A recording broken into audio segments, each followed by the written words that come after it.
So welcome everybody. I'm Miles, and this is a second part of event that began last night. I think most of you were here last night, except maybe the two of you. Were you here last night? No. Okay. No, we weren't. It's not a problem. I won't. You'll be able to pick up right away.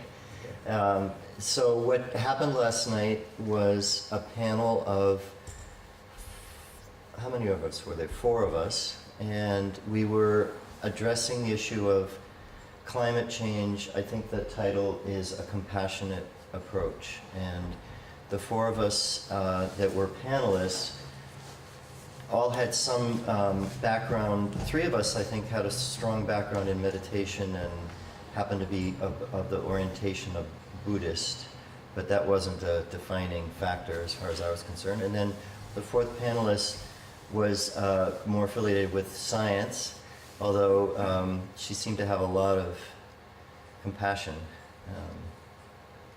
And we answered questions, and there were questions prepared ahead of time, and then there were questions from the audience, and I know for me personally it was beautiful, really beautiful way to look at climate change. And someone said toward the end of the evening, if I heard correctly, what I heard was, this is one of the few meetings, gatherings about climate change that they had attended that wasn't, that didn't feel depressing. So there was something in the air last night that was other than depressing, let's say it like that. I don't know if I'd go as far as to call it hopeful, but there was a different perspective that was put forward. And so my intention this morning is to continue in that vein. I expected we would be a small group like this so we can have a lot of interaction. And there is a skill-based focus to this morning, as I mentioned last night, and you might have come expecting, I see you have my book there, so you have some idea what to expect. My background, by the way, is in mediation and conflict resolution. I was trained here in Montpelier in Woodbury College when it used to be here in 1988, and I went on to focus on communication skills and conflict resolution skills and teaching them to people. So that's a lot of what I do. I wrote the book Conscious Communication to be a manual for that, and there are books in the back table if you're interested in looking at it or getting one. Prior to that, my background was in Buddhist meditation.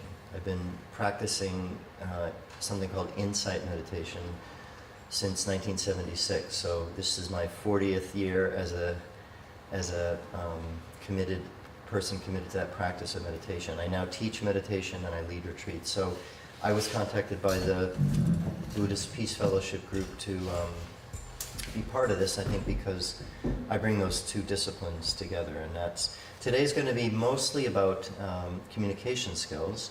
However, there'll be threads of spirituality and meditation all through it. They're very intertwined. I wrote the book Conscious Communication, and I chose to focus on communication skills because I find it brings us to the same place as a practice like meditation. And I think after today you'll understand that a little better. It's a dramatic, radical reorientation of the way you relate to your own mind. That's what you have to do to use the skills. And that's what meditation does. So I chose to focus on conscious communication as my skill set that I bring to the world because it's available to people who might not be interested in something like meditation. So I think today you'll be able to see the connection. We're going to do 2 specific skills today. I think with this smaller group we'll easily have time to do that. And the first is what I call listening, supportive listening, and the second is called assertion. And they're the yin and the yang, the 2 sides of interpersonal communication, and by the end of this morning you'll have a much better understanding of what those are. My teaching style is I'll explain the skill, I'm going to demonstrate it with a role play, and the role plays can be fun and lively and hopefully interesting, and then I'm going to have you practice it with each other. So you won't be just listening to me all morning, and you'll leave here today with some I hope, some idea of some practical skills that you can use. The focus will be in and around the issue of climate change. So I teach these skills in all kinds of contexts, and they're useful in any relationship, especially when there's conflict, when there's an emotional charge. That's when these skills are most applicable. And today the focus will be how would we use this skill set in a conversation about climate change. So, for example, how do you listen to someone in a conversation about climate change when they're upset or they have a very different point of view than your point of view? And so that's the first part. And the second part is, how do you talk to someone about climate change when you're upset? When you feel passionately enough about it and you want to express yourself, what's a way to do that that's not going to create more opposition? So that's what we're going to look at today. So we're a small group. Why don't we just name ourselves? And I'm interested in knowing what would be interesting to know about you.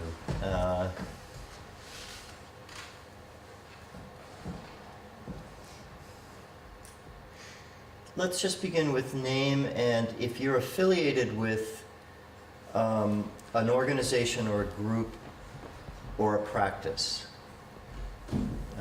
that's enough for today. So your name, and if you're affiliated with an organization, a group, or practice. Affiliated means very loosely, you don't have to be a card-carrying member, but if you have a practice that you do, if you are involved in some aspect of activism around climate change, just name it for us. It might be useful also for cross-pollination and interconnectedness. So I can start. I'm Miles.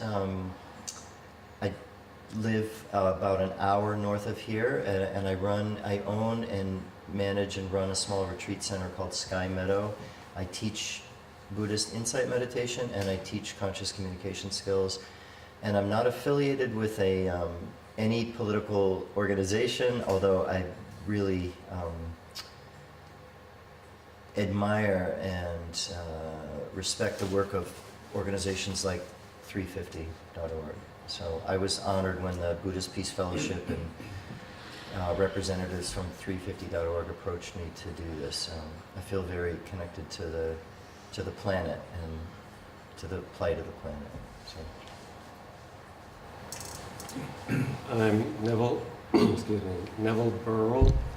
I live a block down the street, and I sit on Monday evenings with a Thich Nhat Hanh group, also known as Montpelier Mindfulness Community, and also a member of the Buddhist Peace Fellowship.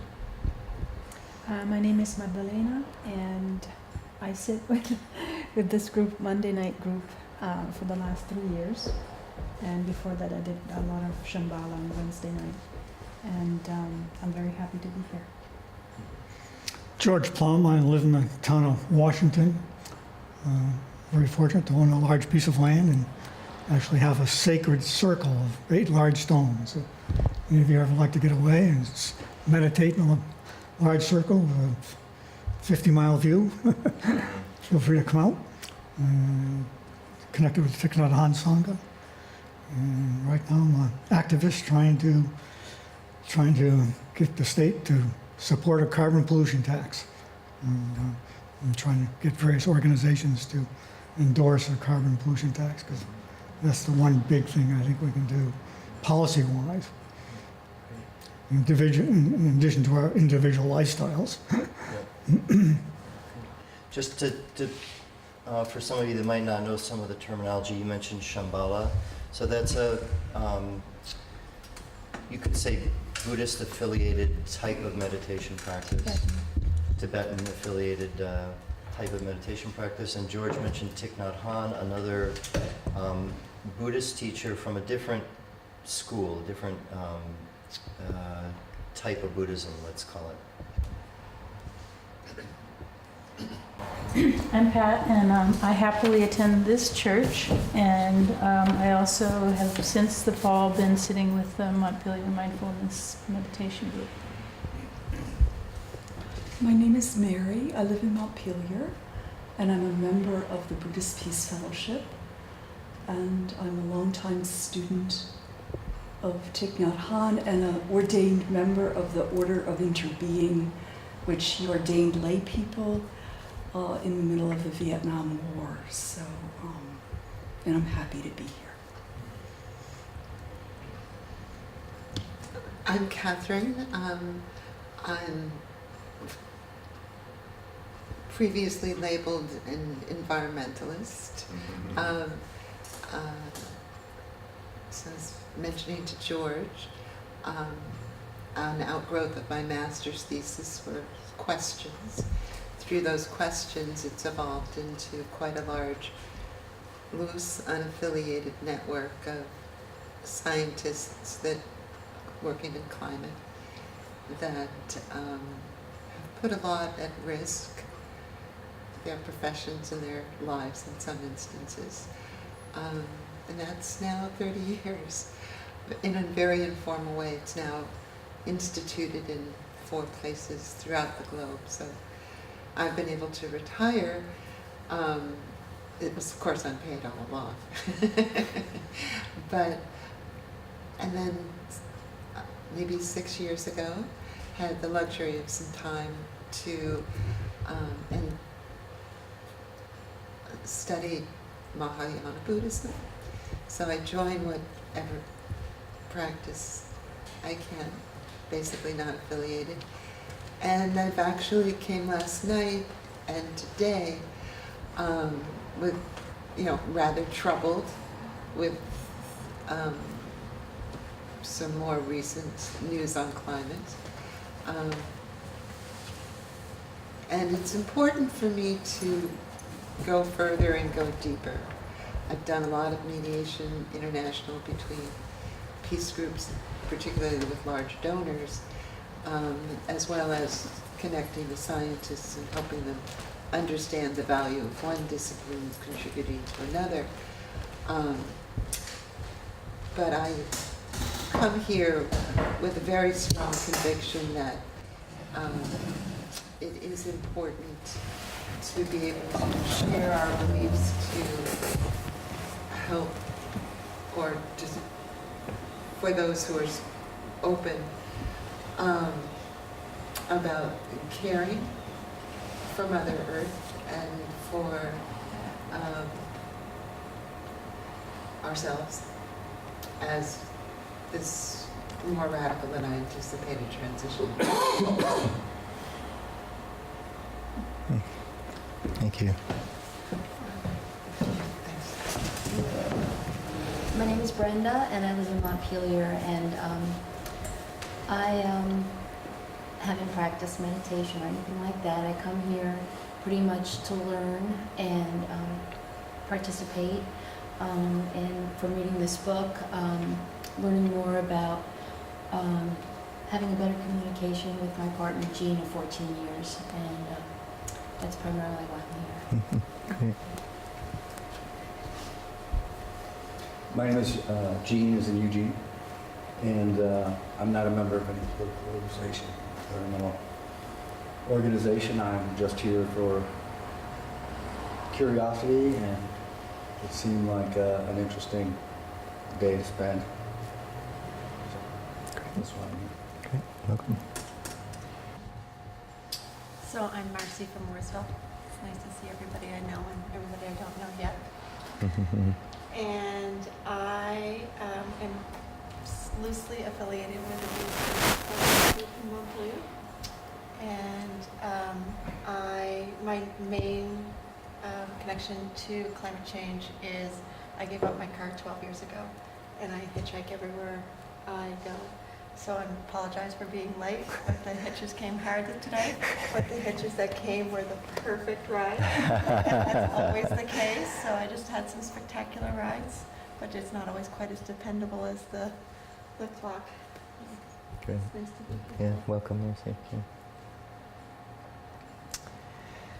So we're going to begin with a reading from Thich Nhat Hanh. And why don't we, as Neville's going to read, and when he's finished reading, why don't we just have a few moments of silence? And I'll ring this bell when we're done with that.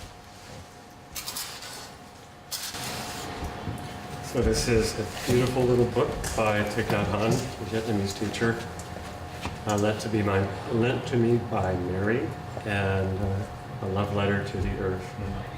And I'll read just a couple of paragraphs from the opening of the book.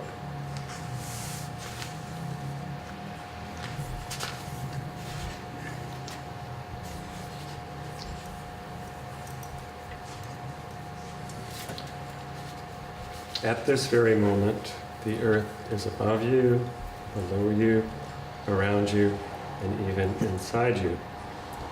The earth is everywhere. We may be used to thinking of the earth as only the ground beneath your feet, but the water, the sea, the sky, and everything around us comes from the earth. Everything outside us and everything inside us comes from the earth. We often forget that the planet we are living on has given us all the elements that make up our bodies, the water in our flesh, our bones, and all the microscopic cells inside our bodies all come from the earth and are part of the earth. The earth is not just the environment we live in. We are the earth, and we are always carrying her within us. Realizing this, we can see that the earth is truly alive. We are a living, breathing manifestation of this beautiful and generous planet. Knowing this, we can begin to transform our relationship to the earth. We can begin to walk differently and care for her differently. We will fall completely in love with the earth. When we are in love with someone or something, there is no separation between ourselves and the person or thing we love. We do whatever we can for them, and this brings us great joy and nourishment. That is the relationship each of us can have with the earth. That is a relationship each of us must have with the earth if the earth is to survive as we've known it, and if we are to survive.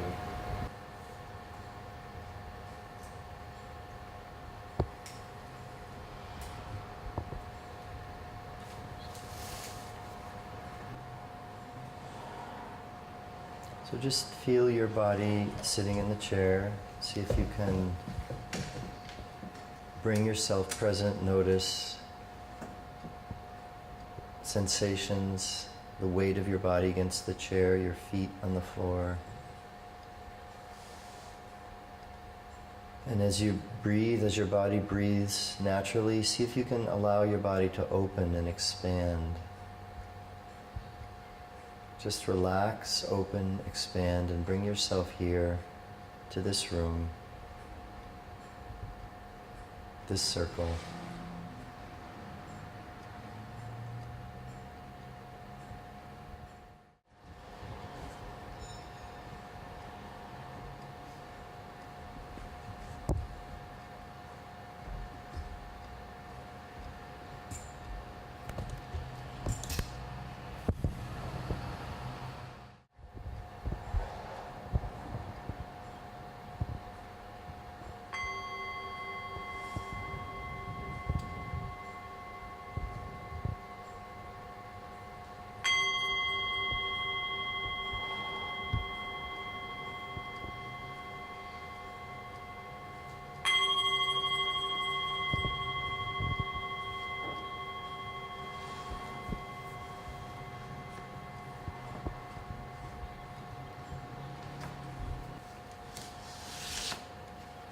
So the mind has a way of always wanting to be somewhere else. And I invite you on this gorgeous sunny Saturday morning when you could be doing a lot of other things to remember the impulse that brought you here. There's some impulse that made you put this on your calendar, some spark that ignited in you when you read about this or heard about it last night, perhaps. Something made you walk through that door this morning. And the mind will not rest on an impulse like that. It's always looking for what's better, what's newer, what's different. So just notice that as we go along this morning, and I invite you to trust the impulse that brought you through the door. Even if it's not unfolding the way you thought it would, you're here for something. And if you trust that, you'll get what you came for. So I don't know what that is, and I'm not in charge of giving it to you. But I trust that process, and I invite you to trust that process. So we're going to begin with, I'm going to give a kind of a framework for this topic, climate change, before we get into the slideshow and the skill set.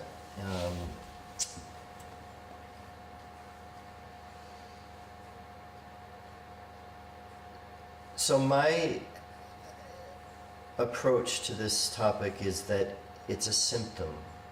I believe we are creating this crisis. I believe that we may be able to resolve this crisis that we call climate change. I've been involved in what might be called the environmental movement since the 70s. So to me, it's just a furthering of that process. In the 70s, it was the word was pollution, environmental pollution, and we were clearly messing up. We were polluting the air, the water, the soil.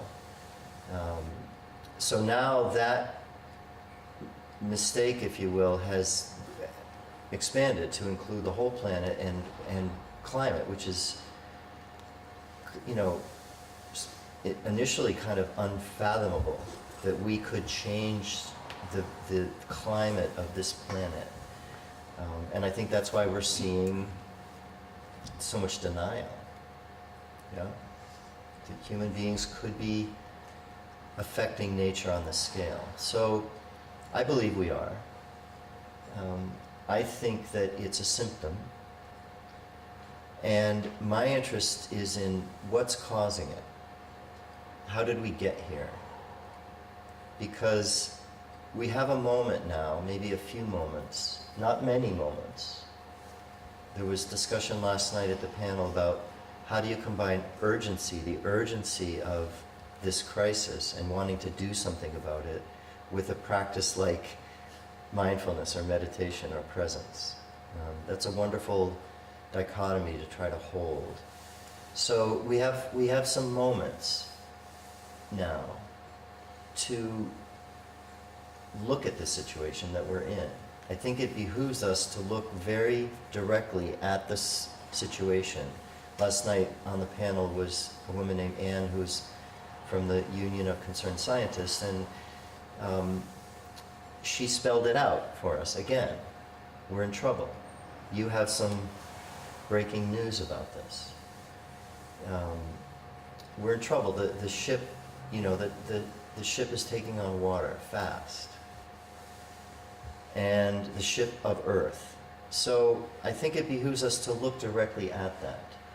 The question that I ask is, how did we get here? What is it about us that would enable us to do this to our home, our planet, the environment that we depend on? And because I think if we don't resolve that, if we don't answer that question, we may fix this crisis, and then our children will be facing another crisis. Or if we live long enough, we'll face another crisis. So I'm interested in the root of these crises. And the question I ask is, what would enable us to do something that's at some point becomes obvious is not in our self-interest? So there was a few mentions last night and even this morning of activism or environmentalism coming from I care about the earth, I care about other species, or I care about other people, which is a beautiful motivation, and ultimately I think, you know, gives our life meaning. When we start to care about something other than ourselves, our life becomes fuller. It's a happier paradigm to be in. But the danger of that paradigm is that there's still us and them. There's me and there's the people I care about. There's me and there's the people that are suffering. And in my experience, that only takes us so far. And it tends to lend itself to opposition. We get angry and upset about the people that are hurting the thing we care about. There was talk last night about when we feel a sense of ownership of the earth, my earth, we get protective, and it's very easy to villainize the people who seem to be hurting it.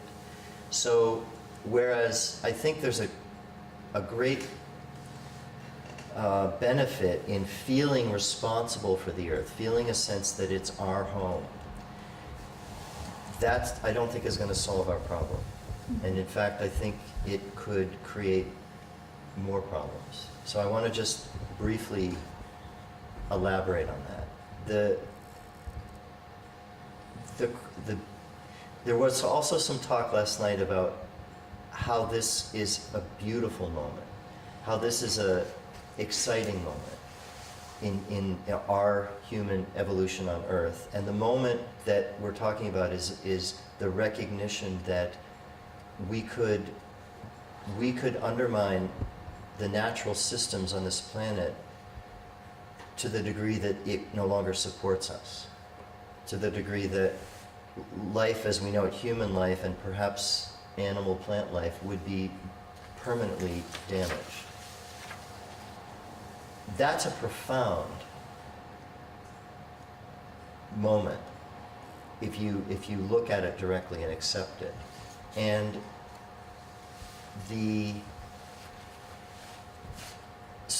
it shifts the frame for me from caring about other people and caring about the planet to caring about myself. This is a moment when we're not caring about ourselves. We as a human species, we're not paying attention to what's in our own best interest. Do you see what I'm pointing to here? That's a profound insight. This is not just about greed and selfishness. Obviously that's a piece of it, a big piece of it. But this is about ignorance.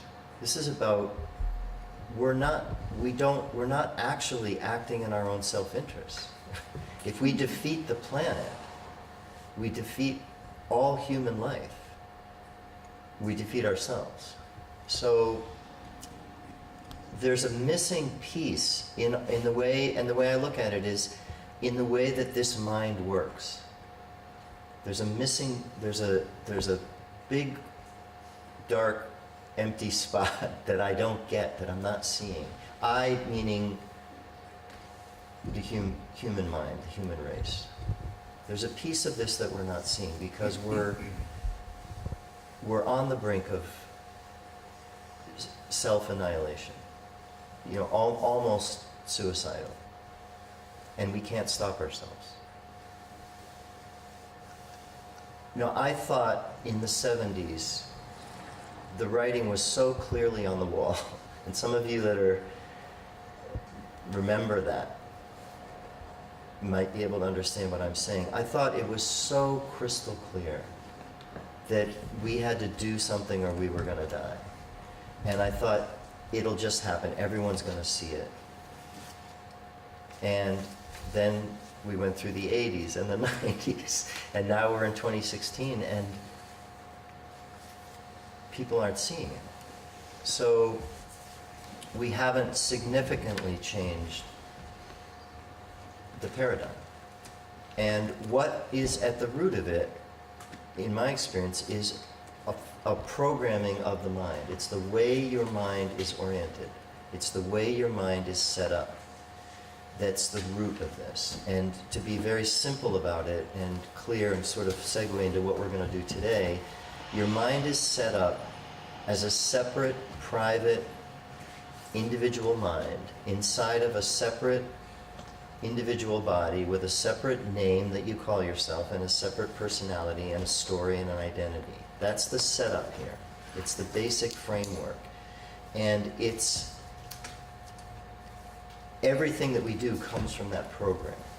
And the one of the consequences of that paradigm, in fact, it's so universal that it takes a moment, unless you've studied this, unless you've been involved in a teaching that includes this, when I suggest that, the mind says, well, of course. What else is there? What else is there? So it's such a universally held belief that we don't even notice it.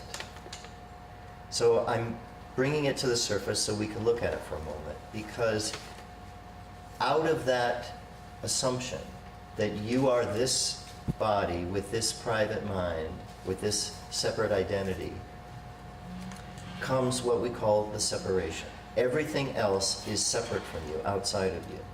So that includes every other person in the circle, it includes everything you know, it includes all the physical environment around us, it includes the earth, and it includes all forms of life on the earth. So from this perspective that we're all conditioned to, without knowing it, we're all programmed in this way, everything is outside of us.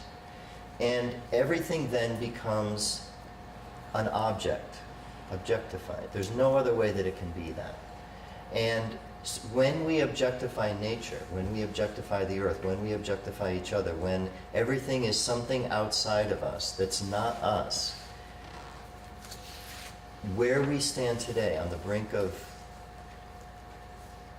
total disaster is inevitable. Until we change that paradigm, we're going to be back here again. Is it making sense what I'm saying?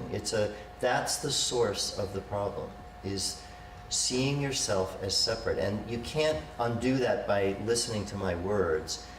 One of the teachers last night on the stage cautioned us about the no self. Do you remember that at the end?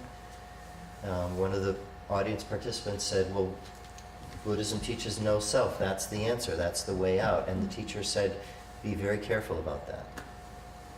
That's what I heard. Because it's not that easy. It's simple, but it's not that easy. You are addicted to, you are totally identified with yourself. It's the nature of what we are. It's how we got here. And there is a way out of that, but you can't do it by just repeating someone's words. You don't get out of this place that we're in by believing that you're one with everything. Okay? It's if you're willing to consider that possibility, that's a start. If you're willing to consider the possibility that what I'm suggesting is you're trapped inside of a program, a mental program that defines you and the world around you in a way that will always lead to global climate change. It will always lead to you and everyone else around you defeating the whole, because that's its agenda. We could call it the self or the ego, has one agenda, and that's survival of the ego, and it doesn't care about anything else. So for a moment we could look morally righteous and say we care about the earth, or we care about the people that are being hurt by global climate change, or any other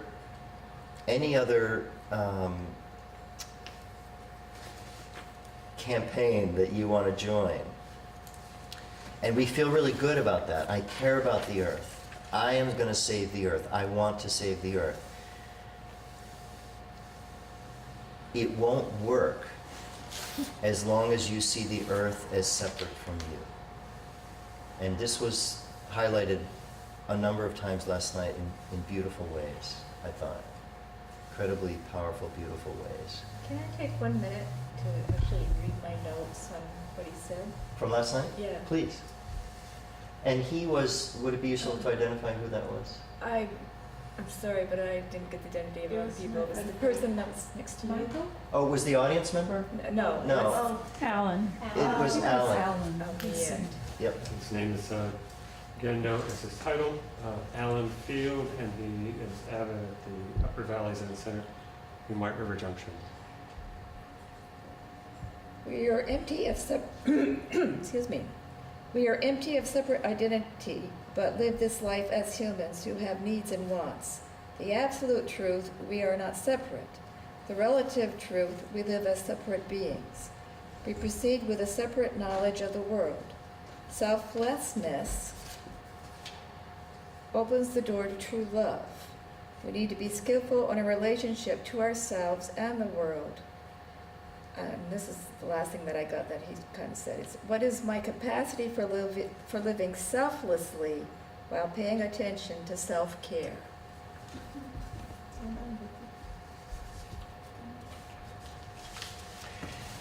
Thank you for that. So I think that'll help me conclude this by saying that that word self-care came up a number of times last night. I was really grateful to hear it, because the more I work with this issue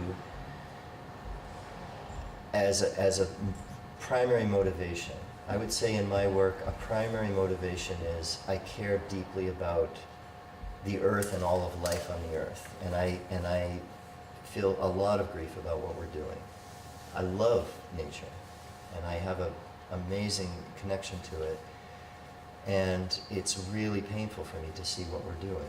So this has informed my life and my work for many years. And the more I do this work, the more I help people and try to be a force for change, the more I come to self-care.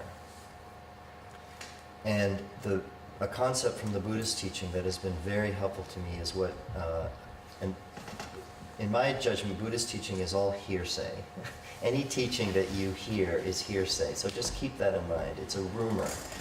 It's rumored that the Buddha said, had a concept called enlightened self-interest. Enlightened self-interest. And I think what he was trying to get at was that, similar to what we just read from one of the teachers last night, we can't help but have a self for this moment in time. You're not going to jump over that to no self. Not probably here this morning, right now, anyway. So how do we work with this idea of self and the knowledge that, for example, we're destroying the planet that we live on? So one way to do that is what Buddha called enlightened self-interest. And it's a beautiful, simple concept, which is that, and in his day, he didn't have global climate change to talk about. He was talking about the suffering that's inherent in seeing yourself as separate.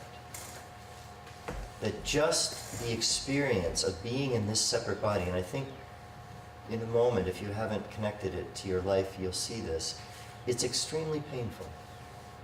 It's the most painful thing, in my judgment, about being human, is that I'm alone.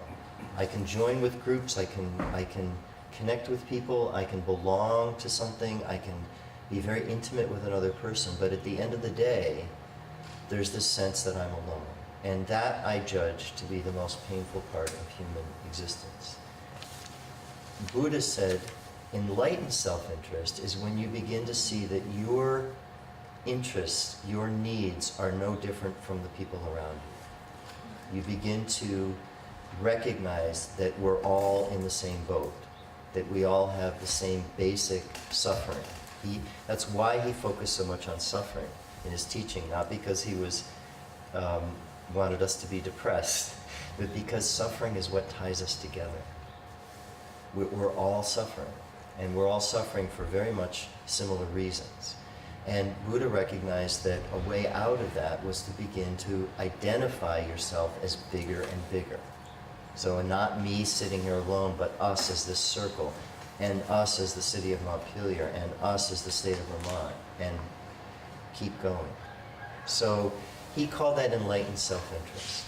That another way to say it is that your happiness, your peace, your contentment happens when you identify larger and larger and larger. So bring that to present time, to global climate change. And it's obvious. I mean, it's why the crisis is happening in my mind. It's such an obvious lesson that we are all in the same boat. That no matter how much money you have, no matter how much military force you have, no matter how much you think you can escape the effects of climate change, nobody's going to escape it. It's the planet itself until we find another planet. And it's interesting, isn't it, that that's happening. The people with the money are looking for another planet. That's what they're doing. What else? Of course. What else are they going to do? But I think it's pretty obvious that it's not going to happen. Not soon enough. So we're in a boat that's sinking together, and this is a moment to recognize that our fate, my individual fate, is tied to everybody else's fate on the planet. And that's the missing piece. That's what this program mind can't get that. It's never going to get that. So there has to be another shift, an internal, I consider it to be a spiritual internal awakening in which I recognize that I'm not this mind. I'm not this separate private mind called Miles. I'm not the program that's running my life. The thinking, the endless thinking program is not who I am. And I can identify with something very different. To me, that's what the practice of meditation is. And this morning, we're going to learn some very tangible skills that I call conscious communication that will help us shift that identity. And that's what I love about these communication skills, is that they start with the premise that we're separate, but they give us some tools, some technology for recognizing that maybe we're not separate. Yeah? In terms of, I'm not a Dharma teacher. I wouldn't pretend to be one, but in terms of the teaching around no self, no separate self, shunyata, emptiness, many names, I do think that we certainly need a self to be able to function in the world, to be here today. But I do think that Buddhism is unique in terms of the world religions, in terms of giving tools to students, the Bodhisattva path, or it is not hearsay. You can go to the canon, it's very vast, the Pali canon, but you know, the four Brahma Viharas. And I do think that we are fortunate, we live in an age that there are many, many, many of us out there well on the Bodhisattva path. And just as a little response, because you have a lot of important things to say, but one thing I find, I never thought myself to be an environmentalist, because my only exposure was people who cared more about sea turtles or otters or the bald eagle. Rather, I've always lived in cities rather than people who lived, you know, in ghetto or poor country people in Vermont or whatever. But the sadness today is that there's such vast differences out there in terms of people's opportunity, education level, the food that people are eating, or people even having food or having an ability to care for themselves. And it seems like there's all too many people out there that have a lot of time and resources to care for themselves, and then all too, you know, so many people with so little, and the gap that is getting, it's intensifying. Mm. So again, I'm not a Dharma teacher, but I just had to respond to that. Because I think it's a misunderstood teaching. I don't claim, but the word emptiness tends to connote some kind of like a spiritual desert, like loneliness. But I thought Alan addressed it really well. Thank you. But thank you. Sure. Yeah, I welcome input, feedback. I don't want to get too distracted sure. because we have a theme today, and I'm hoping this will stir things up for you. And if we Yeah. have time, as we have time, we'll open up for questions and comments. And if it's burning, just jump right in. Welcome. Thank you. Yeah, Sorry, I'm late. that's fine. We all did names. Maybe you could just say your name, Julia. Julia. Mhm. And do you want to tell? No, you. I ask people to say if you are doing some kind of practice, if you're involved in a group or do some kind of practice yourself, or if you're connected to climate change in an organized or personal way. So I practice meditation, and I'm in the Sangha with many people here Monday night. Monday night? Yeah, Great. loosely following Thich Nhat Hanh. Great. And I support 350.org Okay. and haven't been as politically active as I would like to be in the future. Great. Good. Well, welcome. What you missed is maybe part one, which was a talk I gave, and we're about to segue into part two, and you haven't missed any of that, so you'll be able to pick it right up. Yep. So to segue to this, and I'm aware of the time, we'll take a break sometime in the next half hour. We'll take a stretch bathroom break. Is that good for people, or people need a break now? All right, let's keep going. If you need to use, by the way, the bathrooms are very close there. Is that one there? They're all around us. There's one there, there's one there, and I think there's one right here. So if you need, just get up and use it. The segue I want to make to this skill set is, to summarize everything I just said, I would say the root of the problem is seeing yourself as separate from others. So when we have conversations about climate change, or any issue that you personally feel passionate about, or the person you're talking with feels passionate about, it's very, very common to increase the sense of separation in that conversation, right? Especially if you differ slightly, even a little bit, in your points of view. So just think about that for a minute. The moment you engage in a conversation about an issue like climate change, fill in the blank, any political issue that you want, very quickly that conversation can get contentious. Because even if it's someone in this room that we may initially have a lot of alignment with, sooner or later we're going to find differences. One of the conversations we had in the committee when we were planning today was simply, for example, a different strategy. I think we should do this, I think we should do this. So at some point in that conversation, you're going to reveal differences, and most of the time, our communication ends up dividing us. It ends up highlighting the differences, and we leave that conversation less connected to the person that we're communicating with. From the perspective that I just tried to outline, which I believe is the cause ultimately of a disaster like climate change, separation is going in the same direction.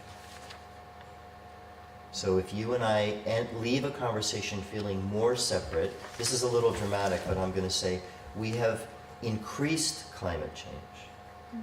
We've increased the factors that led to climate change. Do you see where I'm getting at with this?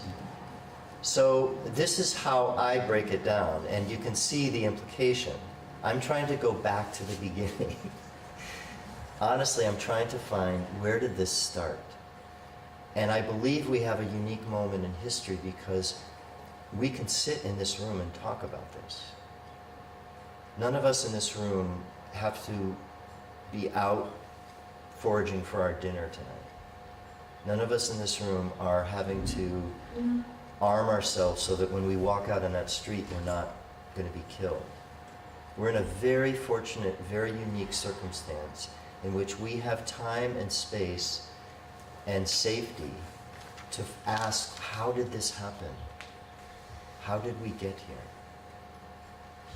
And that is a beautiful privilege that we have, and I think we can do this. I think we can ask how did this start? I posit that it started with the idea that you're separate.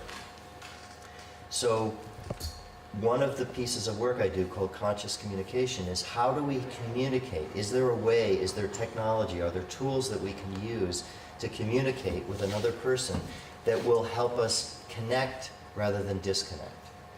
That will leave that conversation feeling more connected rather than less connected. My belief is if we can do that, we begin to heal at the very root of the problem.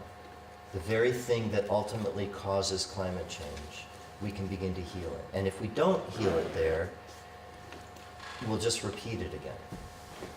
Healing it there is a big, it's a big picture task.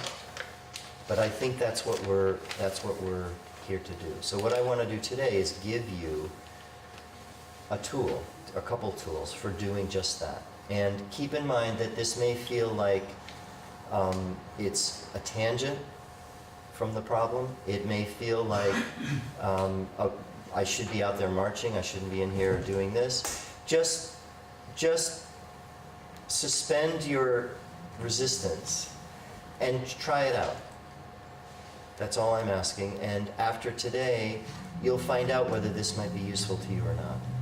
You'll have a better sense of whether what I'm talking about makes any sense or not. But what I want you to do is give the tools a chance. Did you want to say something, George? Yeah, I love what you're saying. But there is divisiveness going on right now. There are thousands of people are in Albany protesting the gas, transporting gas by rail. And I think hundreds of waters have gone over there as well. And I think we owe respect to the people that do protest, because that's having an impact.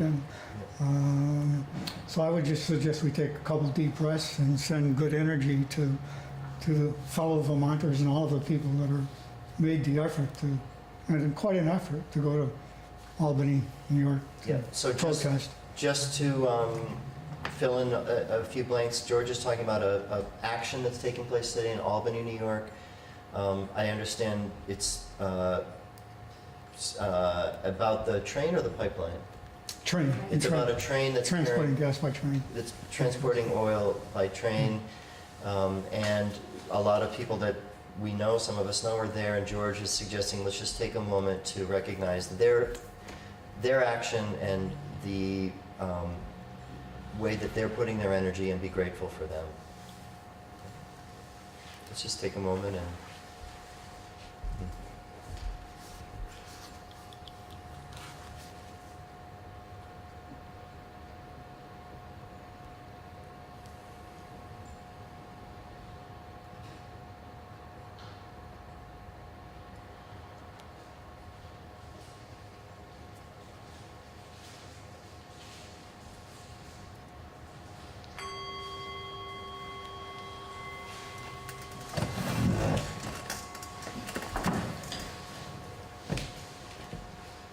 So when I was asked to do this or be part of this Saturday morning, the way it was presented to me was, can you help us think about how to have a conversation about climate change? So that's the focus of this morning, and of course that's what I do, is I help people have difficult conversations. As a mediator, I'll be the person sitting in the room helping people, but more and more lately, I've been teaching people the skills so that you can use these, you can employ these. So I've got a little slideshow here that will help us kind of just get the ball rolling. And as I said earlier, there's going to be some role playing, there's going to be some hands-on practice that I'm going to ask you to do, and I hope this will be fun and entertaining as well as meaningful to you. So what I'm calling this is connecting through our differences. How do we acknowledge our differences and find a way to connect through them? Another title, A Conscious Approach to Addressing the Climate Change Crisis. So two ideas here to think about. The ego is threatened by differences and tends to focus on them. The ego is threatened by differences and tends to focus on them. focusing on differences increases emotional tension and conflict. So I'm just trying to break this down into very simple ideas that perhaps we can relate to or agree on. So ego, when I use the word ego, it's most helpful if you just think of yourself. And I don't mean that in any sort of derogatory or negative or judgmental way. Ego is what we have, it's what we are, it's what we know ourselves to be. Ego is threatened by differences, and therefore it tends to focus on them. It tends to highlight the differences. Why would that be a natural response of our self, to focus on our differences? What do we think we're getting out of that? What need is that trying to meet? Safety. Safety, thank you. Protection. Protection. For your ego self. Yes. Safety and protection for the ego. If the ego is threatened by something that's different because it's not ego, it's not me. Anything that's not me threatens me. This is a good moment to introduce you to the me button.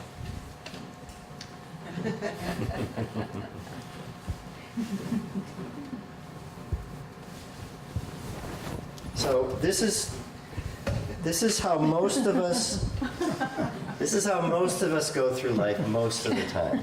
Now, I made this to make it obvious because we try to hide this, don't we? Especially if we have a spiritual practice. If we have a spiritual practice, we don't want anybody to see the me button. We put on our robes and we cover the me button and we get spiritual. And when we're spiritual, we're not thinking about me. But the problem is the me button is still there.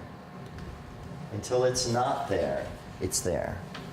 And this little get up here is about just really owning it and naming it. That everything I hear, every conversation I have, everything I do, pushes the me button.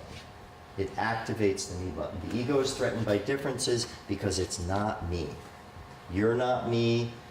Nothing out there is me. So I'm essentially, and Buddha put this really beautifully, you're either threatened by it or you want to get it. I just wanted to say, and I'm not in a practice other than my own thinking about things more than I should, that maybe there is something important in this world, and even religion and spirituality, of the me button. I'll put that out there. Sure. That there's a lot of talk about how bad the me button is.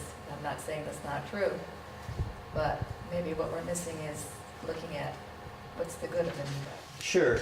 Yeah, please bear in mind, I'm not trying to put judgment on this. I don't think the judgment is useful. What I'm trying to do is just make us aware of what's actually happening.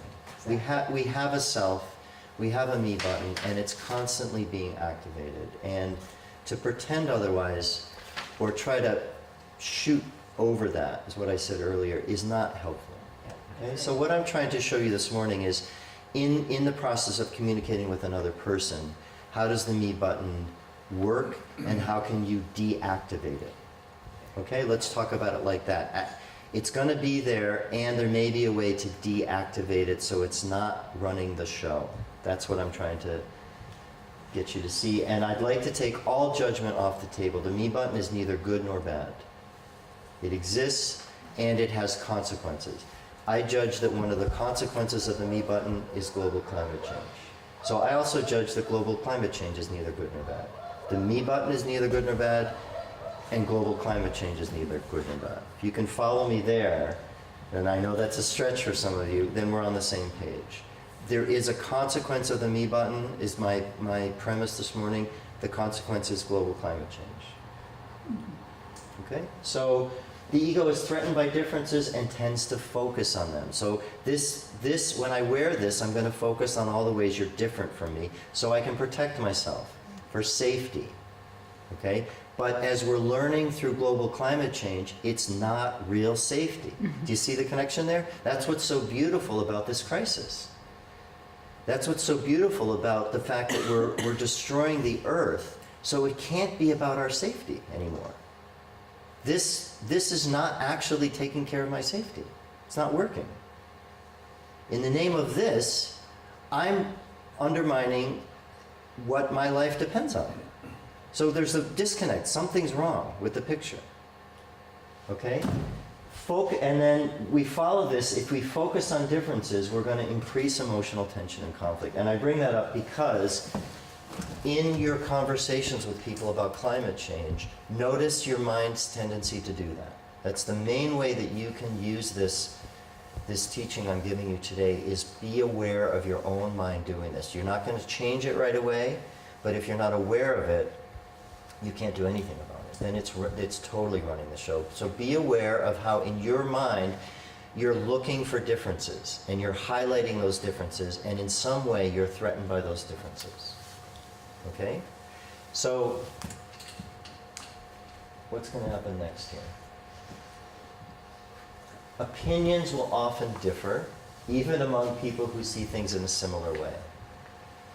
So obviously, if we had people in this room who didn't believe that climate change was human caused, I believe we're calling them the climate deniers, that would be pretty obvious that we have very different opinions. And we would I think it would be very hard for any one of us not to focus on that difference, right? We would say, you're a denier, and we'd point fingers, and it would be very easy to get angry with them and be feel very justified and righteous in our opinion that humans are causing climate change and that we need to do something about it.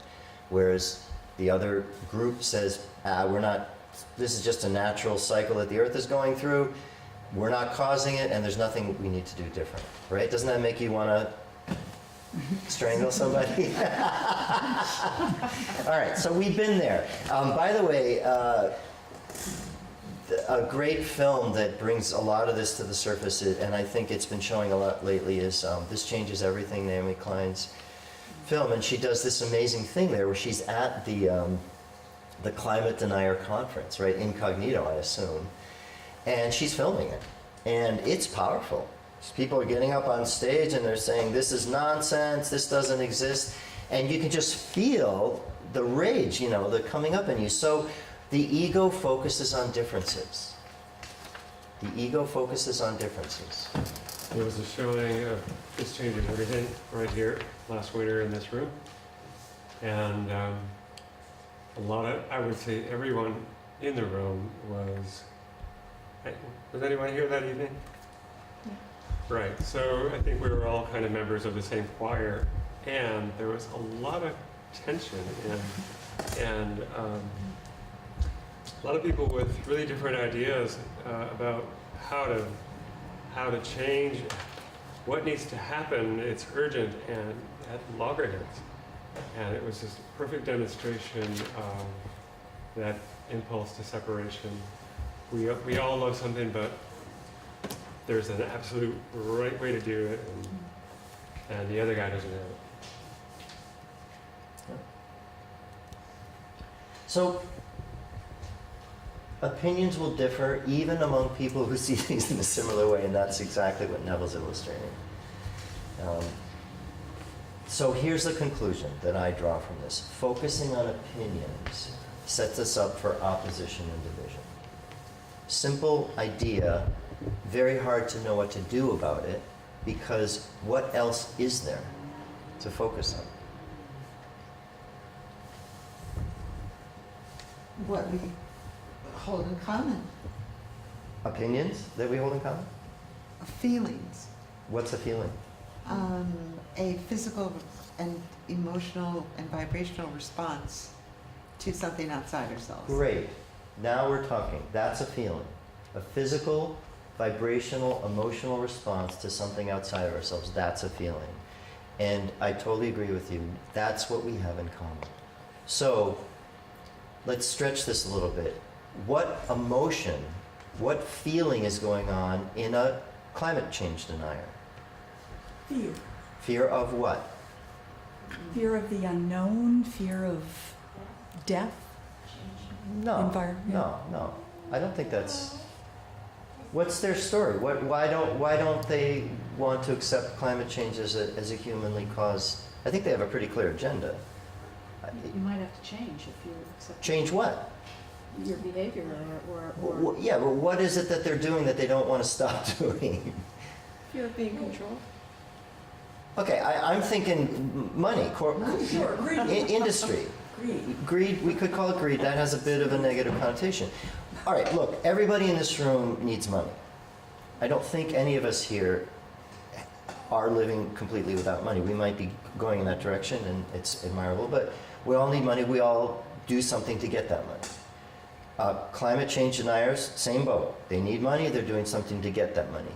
My understanding is that they see acknowledgement of climate change as an impediment to the way they're getting their money. Isn't it? I don't think it's just that. I know it's not just that, but Can I also add? Sorry, go ahead.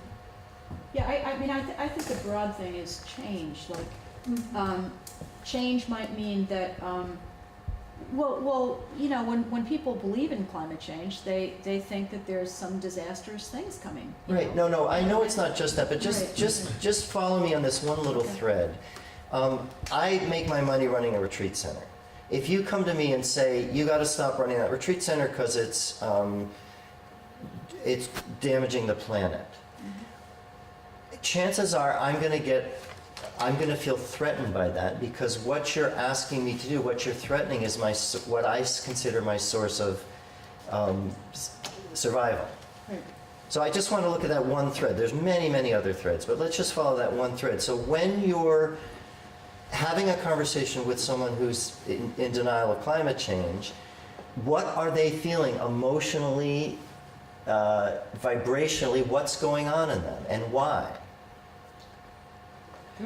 Threatened And fearful. and fearful because Loss of identity and self, loss of income. Well, which yeah. is identity. Yeah, I mean, we could take it deeper, but for them, it's just, you want to take away my source of income. No. I want to keep my source of income. Who doesn't? So do I. That's how we're Yeah. similar. And it's very similar, not to divert the conversation, but why we're so invested in war. Because the truth of the matter is, we will always be a war-making people, because people make a huge amount of money Sure. preparing for Sure. war. No Sure. difference. I don't want to get into, No, I know. I'm trying to keep this very simple. Sure. I don't want to get into, it's very easy to then, bring judgment into this. I'm just trying to keep it very plain. Sure. Every human being needs money that we know of here in this culture. If you threaten their source of money, they're going to be threatened. It's true for everyone sitting in this circle, and it's true for the people denying climate change. So where we can connect is on the emotion. Oh, you're scared because if you acknowledge that humans are responsible for climate change and you run an industry that's, say, a coal-fired industry, your industry might get shut down and you might lose your source of income. Is that what's going on for you? Yes. Now we're connected. I know what it's like to be scared. I know what it's like to feel threatened. I can relate to that. And what I'm interested in is following those basic vibrations that will connect us. If we look at the energy, the physics. Yeah, that's where we're going with Okay. this. Because, and I'm not saying that I could, I don't know how I would handle this. I haven't talked to too many climate change deniers, I have to say, and I think that's probably true for a lot of us. We tend to hang out with people that we resonate with, but it happens, and it could happen where a very common thing these days is it happens at family gatherings, doesn't it? Right? That's where I encounter these, what I think of as just off-the-wall points of view, and then it's my family. It's my sisters, it's my brothers, it's my parents or nieces and nephews. And it's hard to just throw them out. They're family. So what I want to do is try to understand them. And this skill that I'm going to give you today is a way to do that. So I'm not suggesting that I'm going to be good at this in practice, but I understand that this is I believe this is where we need to focus, is what's the common thread What do you and I have in common? And I guarantee you it's not going to be found in opinions. As soon as and opinions is 99.9% of what we talk about. That's what I'm presenting to you today is totally different than what you normally focus on. What you normally articulate and listen to and respond to is opinions, ideas. If that's not clear, it'll get clear as we do this further. But that's where that's what your mind is programmed to see and do and respond to is opinions. What she's talking about, what I want to focus on, is emotion, vibration, bodily felt sensation. You can put a word to it. I feel scared. I feel threatened. I feel confused. Those are not opinions. Those are direct, raw experiences. And if we focus on those, there's a chance of connection. Okay? And the beautiful thing about this is that the climate change denier and I want the same thing, which is survival. They believe that their survival depends on maintaining their industry so they can maintain their income. And again, I'm just one little thread in this, okay? There's many other threads, but this is one thread. What they're not quite seeing yet is that if that industry is allowed to continue unabated, their survival will be threatened. I believe that when that becomes apparent, things will change. I believe that when people ultimately understand that nobody can stand outside of this, there won't be another planet to go to. You can't build a fortress. I understand that, and I don't know how true this is. Are you here to join the discussion? Would you get a chair and join us? I understand that rumor has it. Where did sleep?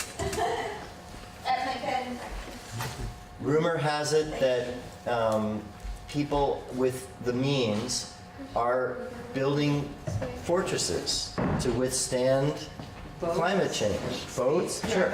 Yeah, and it's totally conceivable to me. I don't know the details, and that's not important. But of course, that's what they're going to do. Of course, that's what they're going to do. People are going to try to insulate themselves from this any way that they can. But how ridiculous. If the planet can no longer support us, it doesn't matter what kind of fortress you're in. If you can't get food, if the air is not breathable. So when that occurs, and at what point that occurs, I don't know. But when that occurs, it will change the mindset. Because it's no longer, there won't be any us and them. And that's the beauty of this crisis. I don't know how far it's going to have to go to get there. I like to think that we can influence it by having conversations in which we don't further threaten the opposition. I can promise you this. If you have conversations in which you further threaten the opposition, you're adding to global climate change. Do you get it? That's what I'm trying to assert here. So how do we have a conversation that doesn't further threaten the opposition? You can't challenge them with opinions. You're not going to get there that way. So there has to be another way. And I'm going to suggest another way, and I'm just trying to get your mind open to the possibility. Okay? So a couple of hands I've seen. I would like just put one thing out there, particularly in terms of the United States, and most of the people that you will talk to, unless you're talking to the poor, it's not survival that most people in the United States think about, because they haven't had to think about survival all their life. It's happiness. And I'm thinking about my middle-income sister and brother-in-law who have a typical house, 2-bedroom, car, and everything. Yeah. And people don't like to change, that's true. But a lot of it's associated with, okay, I've set this up, I've managed to get this much happiness, I don't want to lose any. Yeah. So you telling me that I have to recycle is a little loss of my happiness. Yeah. Sure. Because I don't want to take the time to recycle. Yeah. Yeah. So I just think that in terms of connecting, it is sort of our search and our right to pursue happiness in the United States, unless you're in particular areas of the United States. That is and if someone sees people you connect as to. If someone sees you as threatening their happiness, then they're going to be threatened. And income is directly related Sure. to happiness. Yeah. They've For- finally proven that money does buy happiness. For most people, that's the connection. Yeah, sure. Well, it's, similar to Vicky, I talk to people about climate change, and I know people that believe in climate change, and Believe in it? yeah, understand it and accept it, Yep. but they don't accept any personal moral responsibility Yep. for doing anything Yep. about it. Yep. Yep. You know, I drive an all-electric vehicle, Yeah. but the most popular vehicle in Vermont now is a huge pickup truck. Yeah. You know, half the vehicles are, Yeah.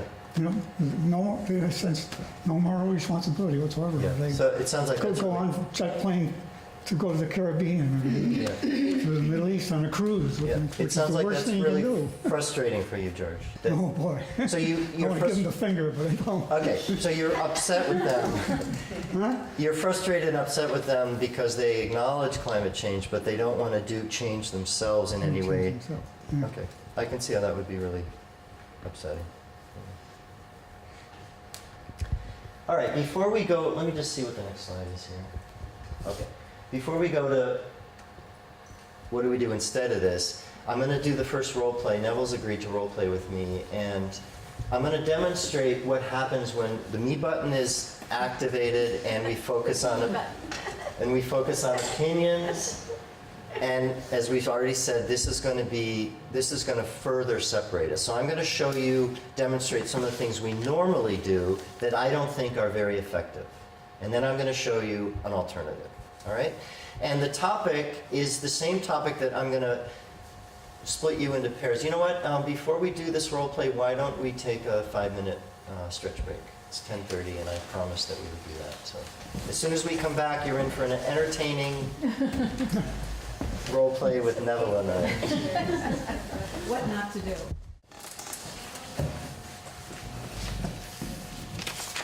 Are we good? Yeah. Okay, so this is what's about to happen is a preview of what I'm going to ask you to do with another person in the room.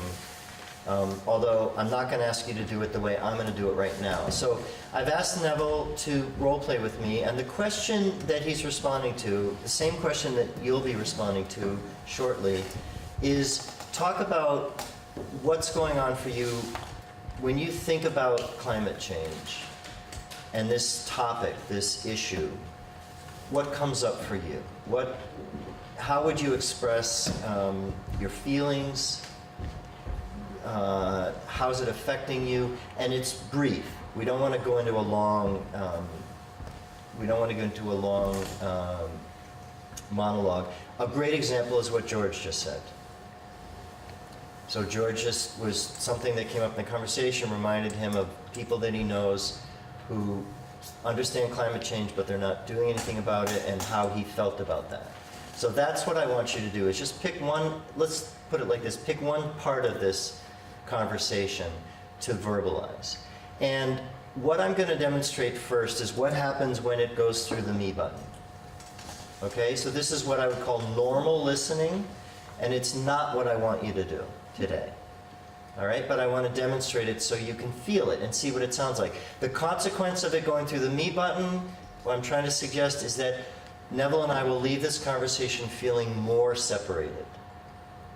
Okay, and then we're going to flip it. I'm going to show you a listening skill, and I'm hoping the consequence of that conversation, which we'll also demonstrate, will be that Neville and I will feel more connected. So this part, we're going to feel probably less connected. Okay?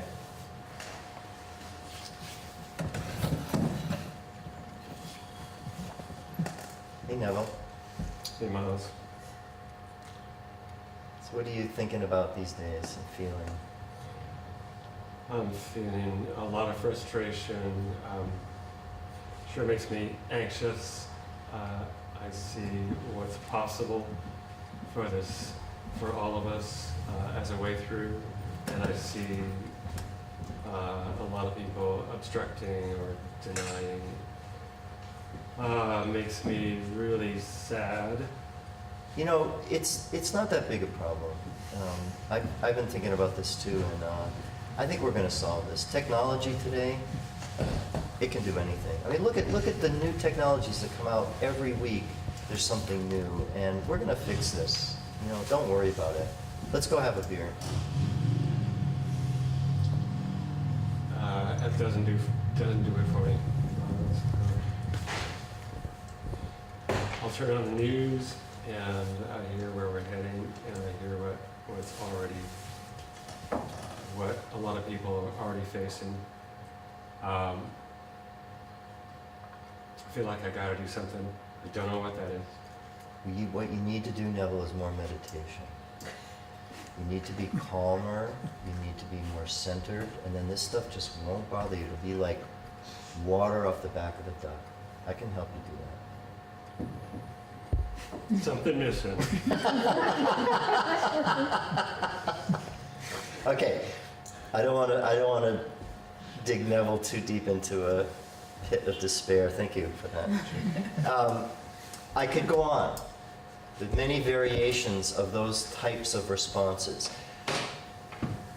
What I'm trying to show you is when I'm referring to myself, and this is what you do out of habit. It's what the mind does out of habit. When you listen to someone else, you filter it through the me button. How does this relate to me? There's lots of variations on that. The first one was telling Neville that it's all going to be all right. That technology is going to fix it for us, and all we need to do is go out and have a beer. That's my judgment. That's my opinion. I'm saying that to make myself feel better. It's going through the me button. The second approach I told Neville was that he needs to meditate more. That's my opinion.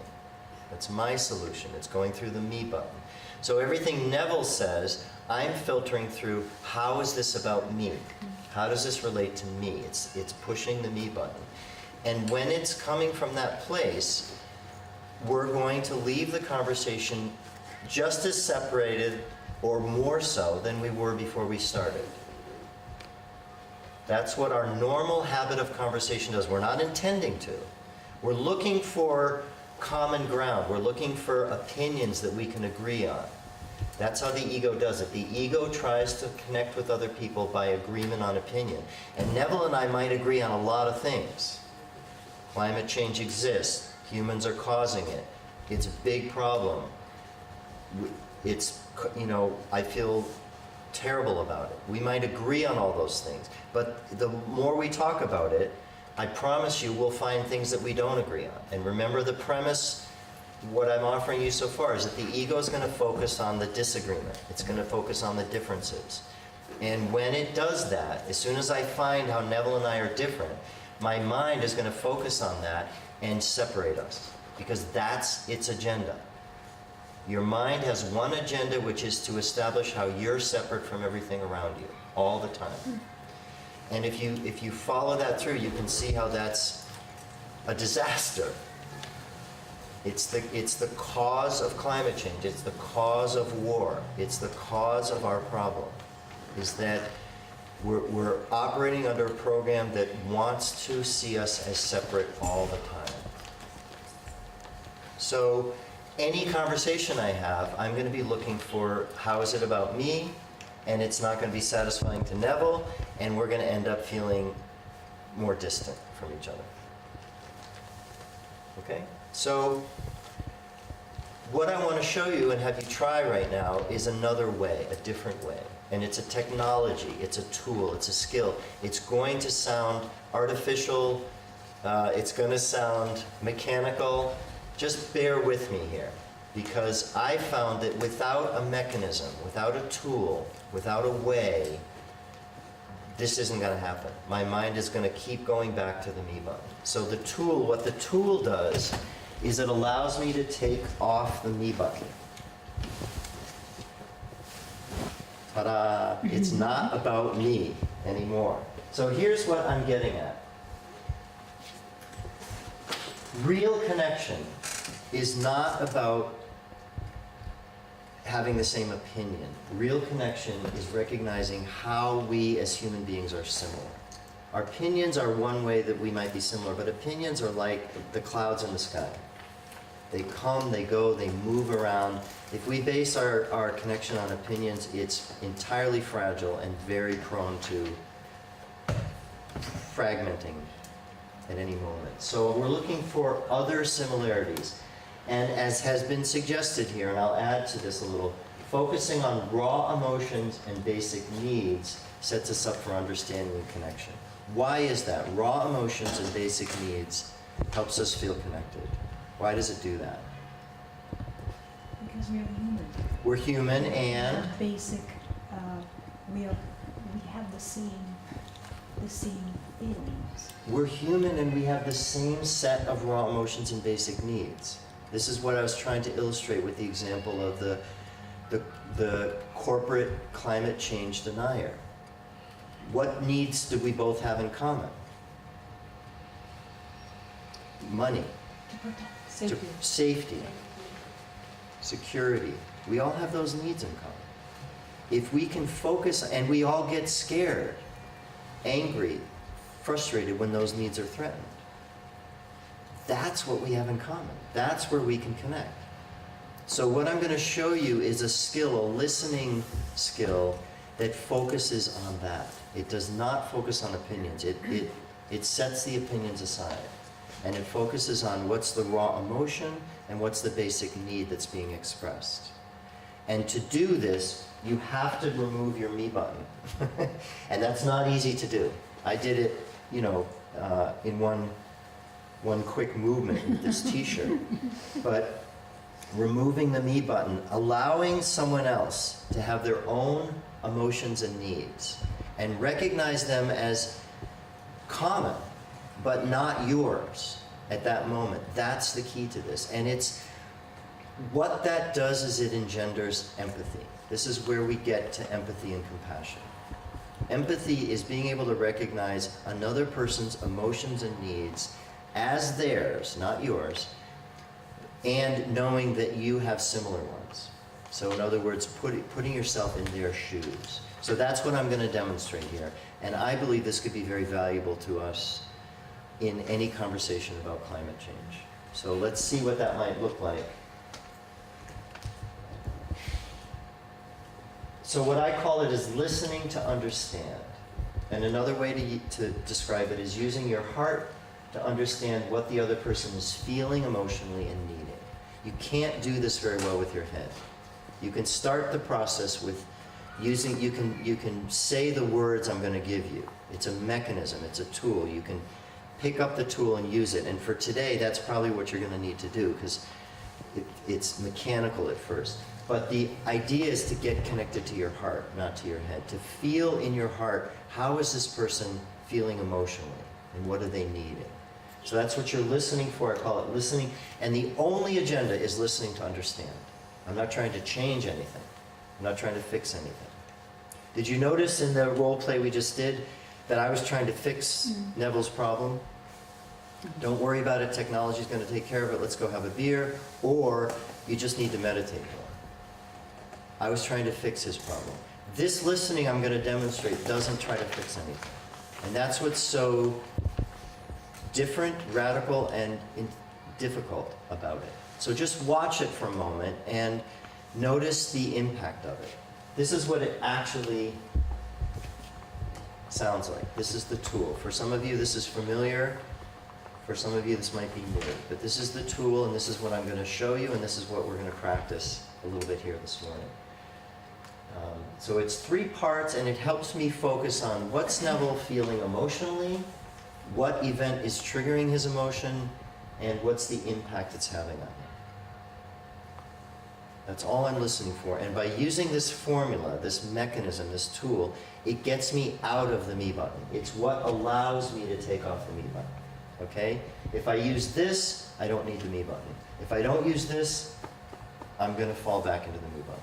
That's how I experience it. So just listen to this for a moment, and then we'll have a little commentary, feedback, and then you're going to try it with a partner here.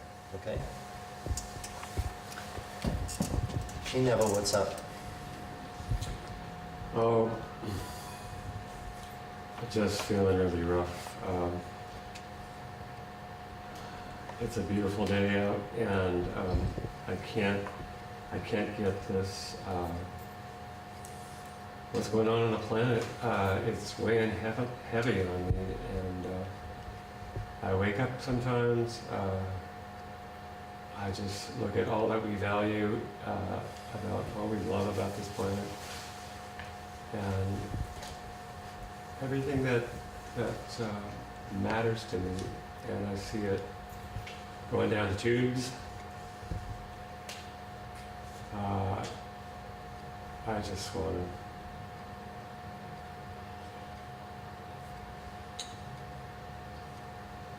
I know we can get there somehow. I don't know how. It sounds like you're feeling pretty sad and frustrated when you think about the state that the planet's in and how that's come about, because you're concerned, you're really worried that we're going to do damage to the planet beyond repair, and that you care so deeply about it. You'd like to see something different happen. Yeah, and I see how I contribute to that. I see that separate self in me that doesn't hold another person, you or any of us, doesn't allow that to live in my heart, and the separation that comes out of that. I see how automatic that is in me, and I'm guessing that operates in a lot of us, but I want to learn, because I think that's a big part of why I'm here. I want to learn to incorporate something bigger. So it sounds like discouraged when you recognize that you're contributing to the problem that you see, the climate change and the consequences of that, especially when you notice that how you tend to see yourself as separate from even the people you care about, even the people that are closest to you. It's true. I work at it moment to moment. Sometimes it feels like it's intractable. It's just that patterns are too strong. Other times there'll be a current or something, pick up on it, and I feel the possibility of aligning with other people for a common cause for what we all love. So a lot of times you see how embedded you are in the idea of you being separate, and then it sounds like there's moments when that shifts and you feel a real connection with people. Where possibilities appear, and it feels like we can move something together. So some of the time there's moments of where it feels like it's possible to do something different.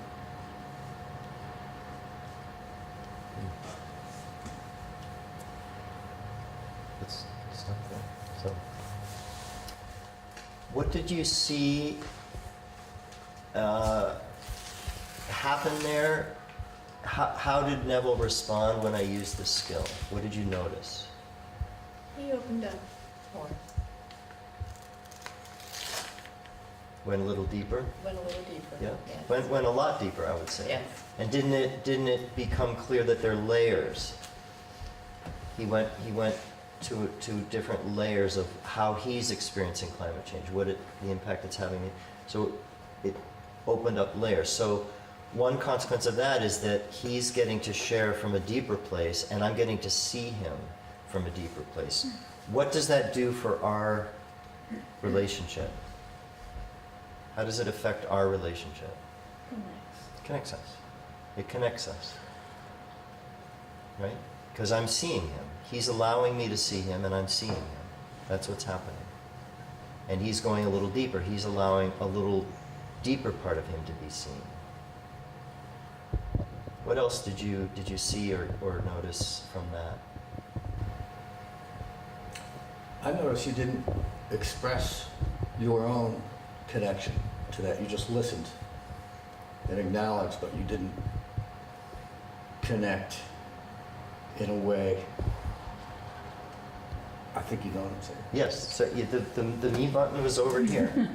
I didn't use it. I didn't use it. This conversation had nothing to do with me. And that's the hard part. I can teach you this skill. I've taught it to first graders. But to set the programming that you bring with you, to set that aside is very challenging. This can help you do it because it gives you something else to do. But Right? what is this creating? If you have a problem, and you're trying to find a solution to that problem, That's a great question. you have to get back to what's going on. So what is this creating? Let's just take that first question. What does this conversation create? Possibility. Okay, I think we've already said it, connection. Compare the two conversations. The first conversation, I would argue, created disconnection. There was me trying to fix his problem. I didn't actually get into an argument with him, but I could have, about climate change, the existence of it. But either way we do that, there's disconnection there because I'm running it through the me button. So when I run it through it's about me, it's not about Neville, it's about me. We're going to end that conversation feeling disconnected. This conversation, I think we're going to end it feeling connected. So what does that accomplish? Given, and you don't have to buy this, I hope you don't. I'm not asking you to accept the paradigm that I'm offering, but you've heard it this morning. You've heard my premise, my bias with this. Given that, what would this accomplish? Connecting with one other person in a short conversation, what would that do for the problem of climate change? Well, your paradigm is it lessens it. What? Your paradigm is it lessens it. There is a sense of peace. When your voice is heard, there is a sense of peace. You're already spreading a vibrational frequency of acceptance, Okay. and understanding. Okay. So whatever you're spreading out there, Okay. it's Sure. good energy. Anything else? I think it opens you up to another conversation.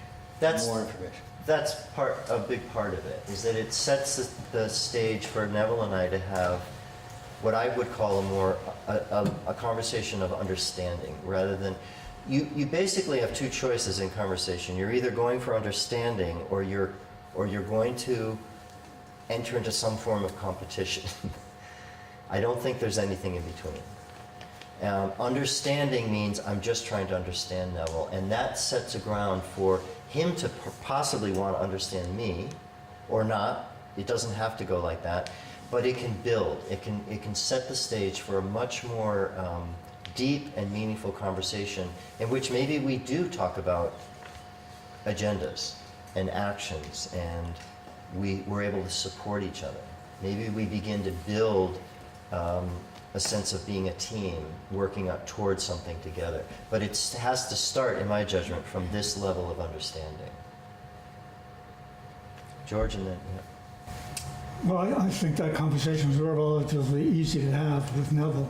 Suppose Neville was at John McLaury, and John said, "Oh boy, it's great. Vermont's temperature has gone up 2.7 degrees since the first Earth Day, Yeah. and we can grow more food. It's Yeah. wonderful." Yeah, yeah. Now, how would you have a conversation Okay. with John McLaury? Okay. Now, does everybody know who John McLaury is? He's a great, I don't know what he is, devil's advocate. That's a good word. I Sure. don't know him, but it's a good word. Yeah. George, you're raising a great question. We intentionally are going to table that for a moment. And I understand it's a very big question, but the thing is, it's at a level that I don't think that we can address in this how far we're going to get today. I would like you to, if you get this skill and you think it's useful, I'd like you to practice it in a conversation like that. And we can do a little role play, but I want to make sure we have time to do what's on our agenda. So what I do want to refer to is, does anyone, and I understand you want to say something, we're going to get to you in a minute. Did anyone notice the conversation I had with George 10 minutes ago? And how it relates to this skill. Did anybody pick up on that? We actually use similar things. Okay, I used this exact skill with George in a live conversation. Did you pick up on that, George? The conversation was about his feeling discouraged, frustrated, sad, confused maybe, when people that he knows are very clearly understand climate change and that it's human caused and they're not doing anything about it. Do you remember that? Yeah. George was expressing frustration.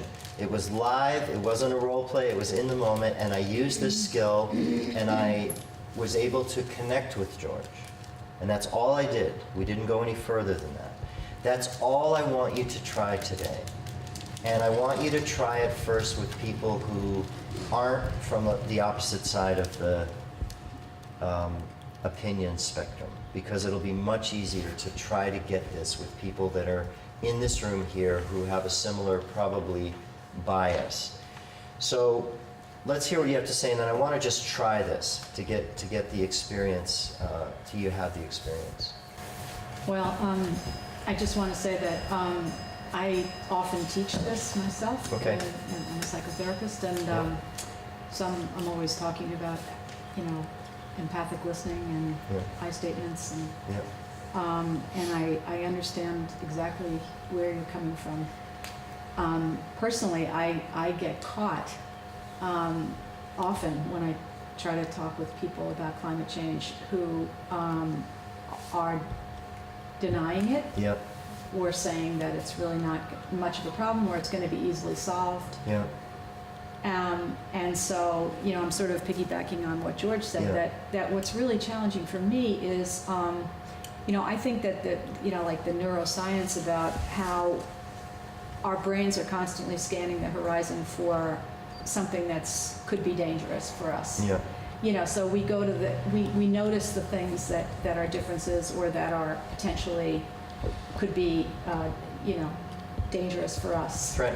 Threatening, right. Yeah. And so, but when I am talking to somebody who's totally kind of calm and laid back, it's kind of like, oh my God, there's a tsunami coming, and you're not even recognizing Mhm. it. So I go into high gear Yeah. and want to say, jump up and down and Yeah. say, no, this isn't not a problem. This is in other words, so that's the challenge for me. Sure. Is like, so how do you relate to people who are saying, oh no, there's no tsunami coming, everything's fine. Okay. And my instinct is to raise their anxiety, Yeah. rather than normally, like, yes, you want to do empathic listening and you want to calm down Yep. the system. Yep. But in this case, it seems to be sort of my instinct to kind of like try to mobilize Sure. their anxiety. Go, Sure. no, there's a big danger coming, but Sure. it doesn't work. Okay. You Okay, you answered what I was going to ask. it So doesn't work. So I need a different tool, but why doesn't it how work? do you deal with denial? That's All right, so yeah. George, let's go into it just a moment. Yeah. Why doesn't it work? Does everybody following her? This is beautiful. Why doesn't it? It's the person's way of calming themselves down, is to say that it's not really. Okay. That's their. Okay, but what would you like to happen? When you try to get them excited? What's your agenda? What are you hoping will happen? I could get their attention, And then? and they might notice or be more curious about, oh, maybe this really is an issue And that then? we need to pay that I need to pay attention to. And then? That they would join up with people who are trying to make a change. Okay, so there's at the bottom of this is wanting people to agree with you. Mhm. And it's just important to name that, to know that. There's levels to this. And if you don't pay attention to these, you can't be effective because it's operating and you won't see it. So one of the things that's operating is you want them to agree with you. Anybody, about anything. If I said this room is orange, that's a problem because you see it as yellow. No, it's orange. And we want to agree. So it doesn't even matter what we're talking about. So notice that part of your being that's frustrated, upset when someone doesn't agree with you. And take that down to the bottom and recognize that you're not going to connect on the level of opinions. That's what I'm trying to teach today. So I'm inviting you to go there and neutralize that urgency you have to agree on opinions, because that's an ego thing. That's your ego talking. Okay? Then there's the issue of, let's say this building was on fire. And this is exactly how the Buddha said it. It's beautiful. You know, he said we're like children playing with toys in a room that's a house that's on fire. Let's say this building's on fire. And we're all denying it. No. What are you talking about? It's not on fire. There's nothing we have to do. So then it's a very practical question, isn't it? It's a very practical question of what do you do? And I can't answer that. There's lots of different possibilities. Obviously, what you would want, I think, is for all of us to understand the building's on fire and either go put it out or get out of the building. That's the beautiful and maybe terrifying conundrum of the earth, is there's no out anymore. And the other thing that's unique is that with climate change, unlike the building on fire, in the building on fire, I could try to convince, 3 or 4 people that the building's on fire, you should leave, but I could leave. You could leave. But with climate change, Okay. the salvation of the planet Okay. depends on masses of people getting All right, on the same so page. this is beautiful. So follow me here. We don't have a lot of time, and I'm going to try to, and I'm going to lose some of you, but just try follow me here. That is the point of this crisis, Right. is we're looking for a way out in the traditional way, and that's not the way out.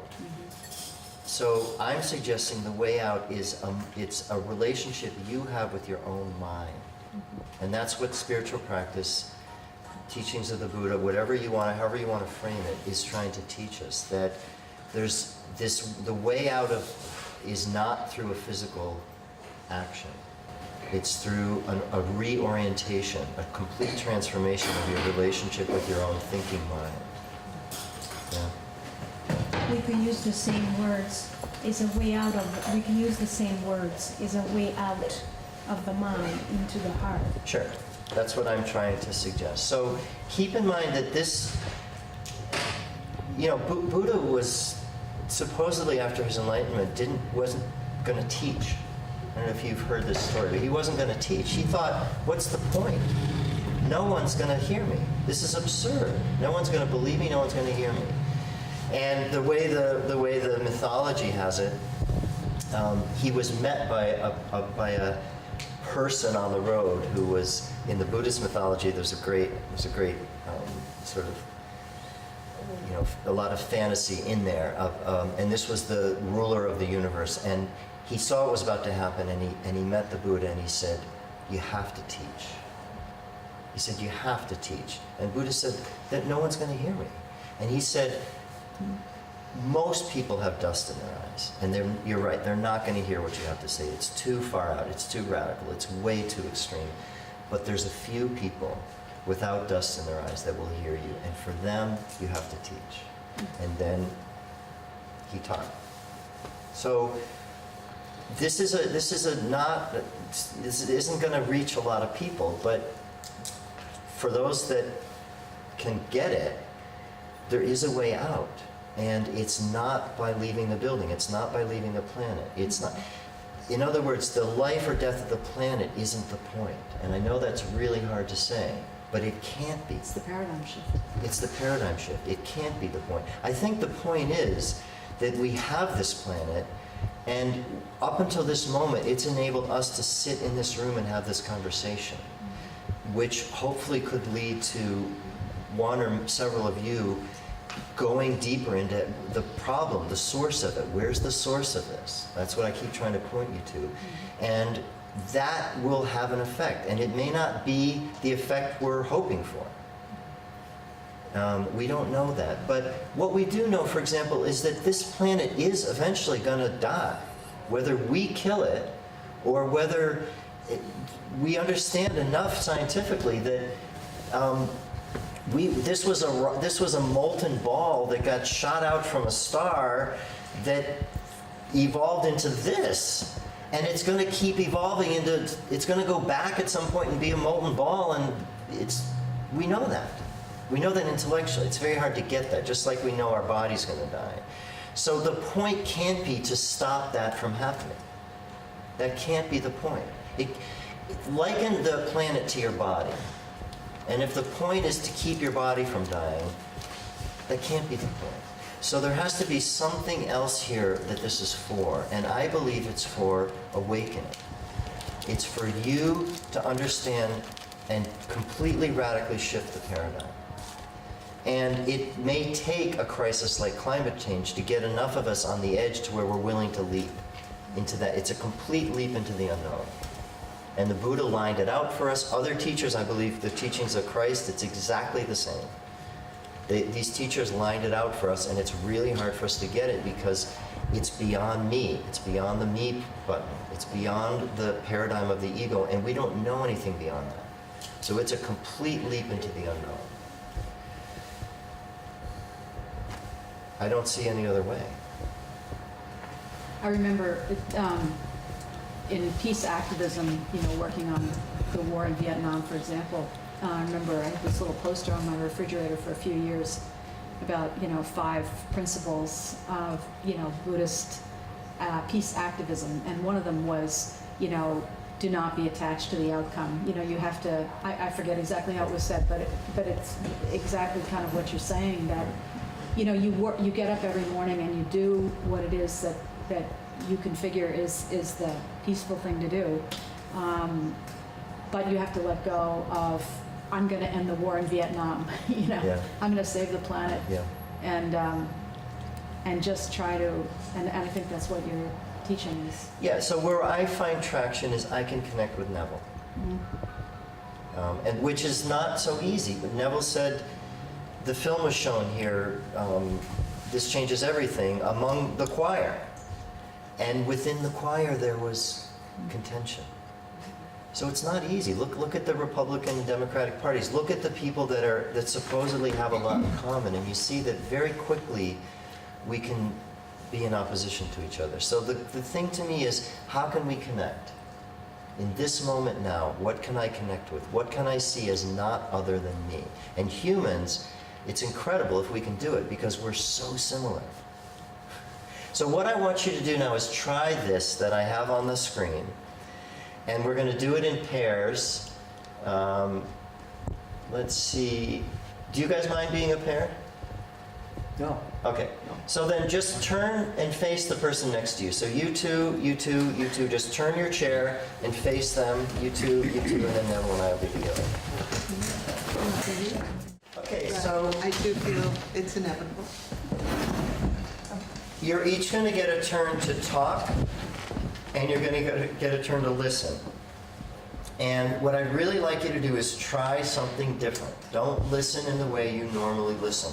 I've got the prompts for you up there. Try to use them. I'm guessing this is going to be hard. Trust me that there's some value in this. And try using those prompts and just see what happens. So suspend your beliefs and try it. When you're the speaker, when you're talking, you can do whatever you want. I tried to have Neville model this for you. So the idea is talk about what comes up for you personally when you think of climate change. Be honest. Try to be vulnerable. Don't go on too long because the other person won't be able to catch it. All right? So really keep this to like 1 or 2 minutes. And I'm going to be pretty active with the bell so that I'm not going to give you a lot of time because I don't want you to get lost in the old patterns. I want you to try something new. So do you want to start? We'll start. When you're listening, Switch chairs. this is for the listener. When you're listening, try this skill and only this skill. Don't do anything else. And this is just to understand. See if you can understand the other person and convey what you're understanding. So for now, make sure if you're listening that you... Okay, so the speaker, let's start with everybody with their back to the right. If your back is to the right, go around the circle this way, you're going to be the speaker. If your back is to the left, going around a circle. So if you're facing this way in the circle, you're going to be the listener. If you're facing this way, you're going to be the speaker. Is that clear? And then after a few minutes, we're going to switch. So listeners, Everybody know who you are, listeners? Raise your hand if you're a listener. No? No.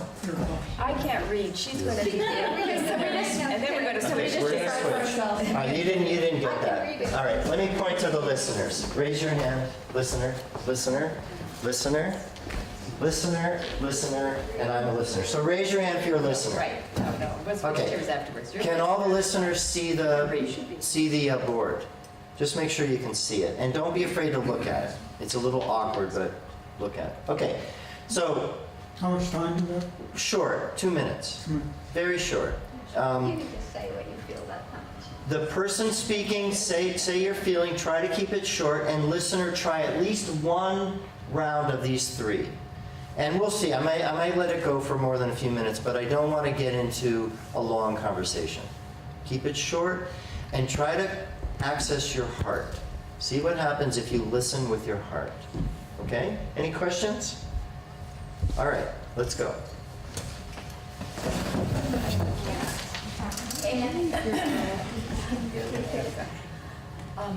I'm listening. Right. So you want to ask me a question? Well, I think it's a news. So wait, you're the It's listener. not a view that publicly, obviously. Yeah, you're the left. My goal is to sort of different and underline cause. And it just feels like there's nothing to be done. It's hopeless. How can we stop? And then on the other side, The rail transportation and, you know, protecting of the people that might get displaced because we need that stuff under the ground that's so valuable for others. sound like it was a great life, but on the other hand, I feel so paralyzed. I don't have that concept in the standard ways. Well, I feel that the best hope that I can have might be summed up by Dr. Hopkins, for example. There are many Native Indians that have the same belief, but that are undergoing a period of radical change and we're likely to Are you end going to up ring the with bell halfway, or are we supposed to do all of this in 2 minutes? Or It is a major no, I think she thinks I'm supposed to talk for 2 minutes. You're supposed to be responding. some species. Use that skill on the board there. Yep, try it. And then, of course, just as he said, then there'll come a period when there will climate be no change. more. So, 0 month. first Earth Day. No. You're using that skill. So you feel. Try that skill right there. So you feel. What I said, you put into those. Oh, well, there are a couple. But we can just call it 0 point. I feel sad. No. I feel No. Say those words. So you I feel. feel No. sad that you feel guilty. No. I feel sad that you feel guilty. No. That you're not doing that. Can you read that? So you feel. Try that. So you feel. What did she say? Guilty. Yes. You feel guilty. When? That's inevitable. Correct. What triggered her feeling of guilt? And What did she say? I don't know because I don't believe she should No. feel guilty. You're bringing yourself into it. You see that? That's the big me button. That's the me button. I choose not. Yeah. point of You gotta I set that. can't do this. I can't do this. It's hard. It's cut off. I'm a mother. I mean, I've got a couple of really good ones. It's hard. It's very hard. From their language. And the one that I find the most is the transition. I would say, Okay, stop talking. Just another minute here. Yeah, glad you had the experience that's But quickly then, impacting you and you're feeling very frustrated. Carol, and I've only got a few fingers left, so. Exactly. This is it. Yeah. It's one way to, oh sure, one way to use this book is there's the Well, summary she's sheet thinking and then working on this supportive listening. It's also at the end of the chapter, but this is, you see the 3 parts there? That's right up on the bigger way. board. Yeah. first wife. I mean, we want to sort of there, if you want to define it that way. Okay, but there's, because there's so much more transition after what we can stand to understand. But you have to do it after A long way from you're going. responsible when you're just living your everyday life and you should. That's your match. And you're good. Does that make you feel so? You should really be very responsible. No, but you have to feel, you cannot feel Okay, responsible. let's bring it back. Sorry. It's not a good, I'm not a. Do I can't talk to anybody about this? We're switching now to Nope, And to what you're saying. yes, actually. No, let's do a very quick I've had check-in about this, because I saw some of you I'm a having philosopher, trouble. I have a So. degree in philosophy. And then we'll switch. I've So done this for a good part of my life. we're gonna refocus now. Sorry. To throw yourself aside, right?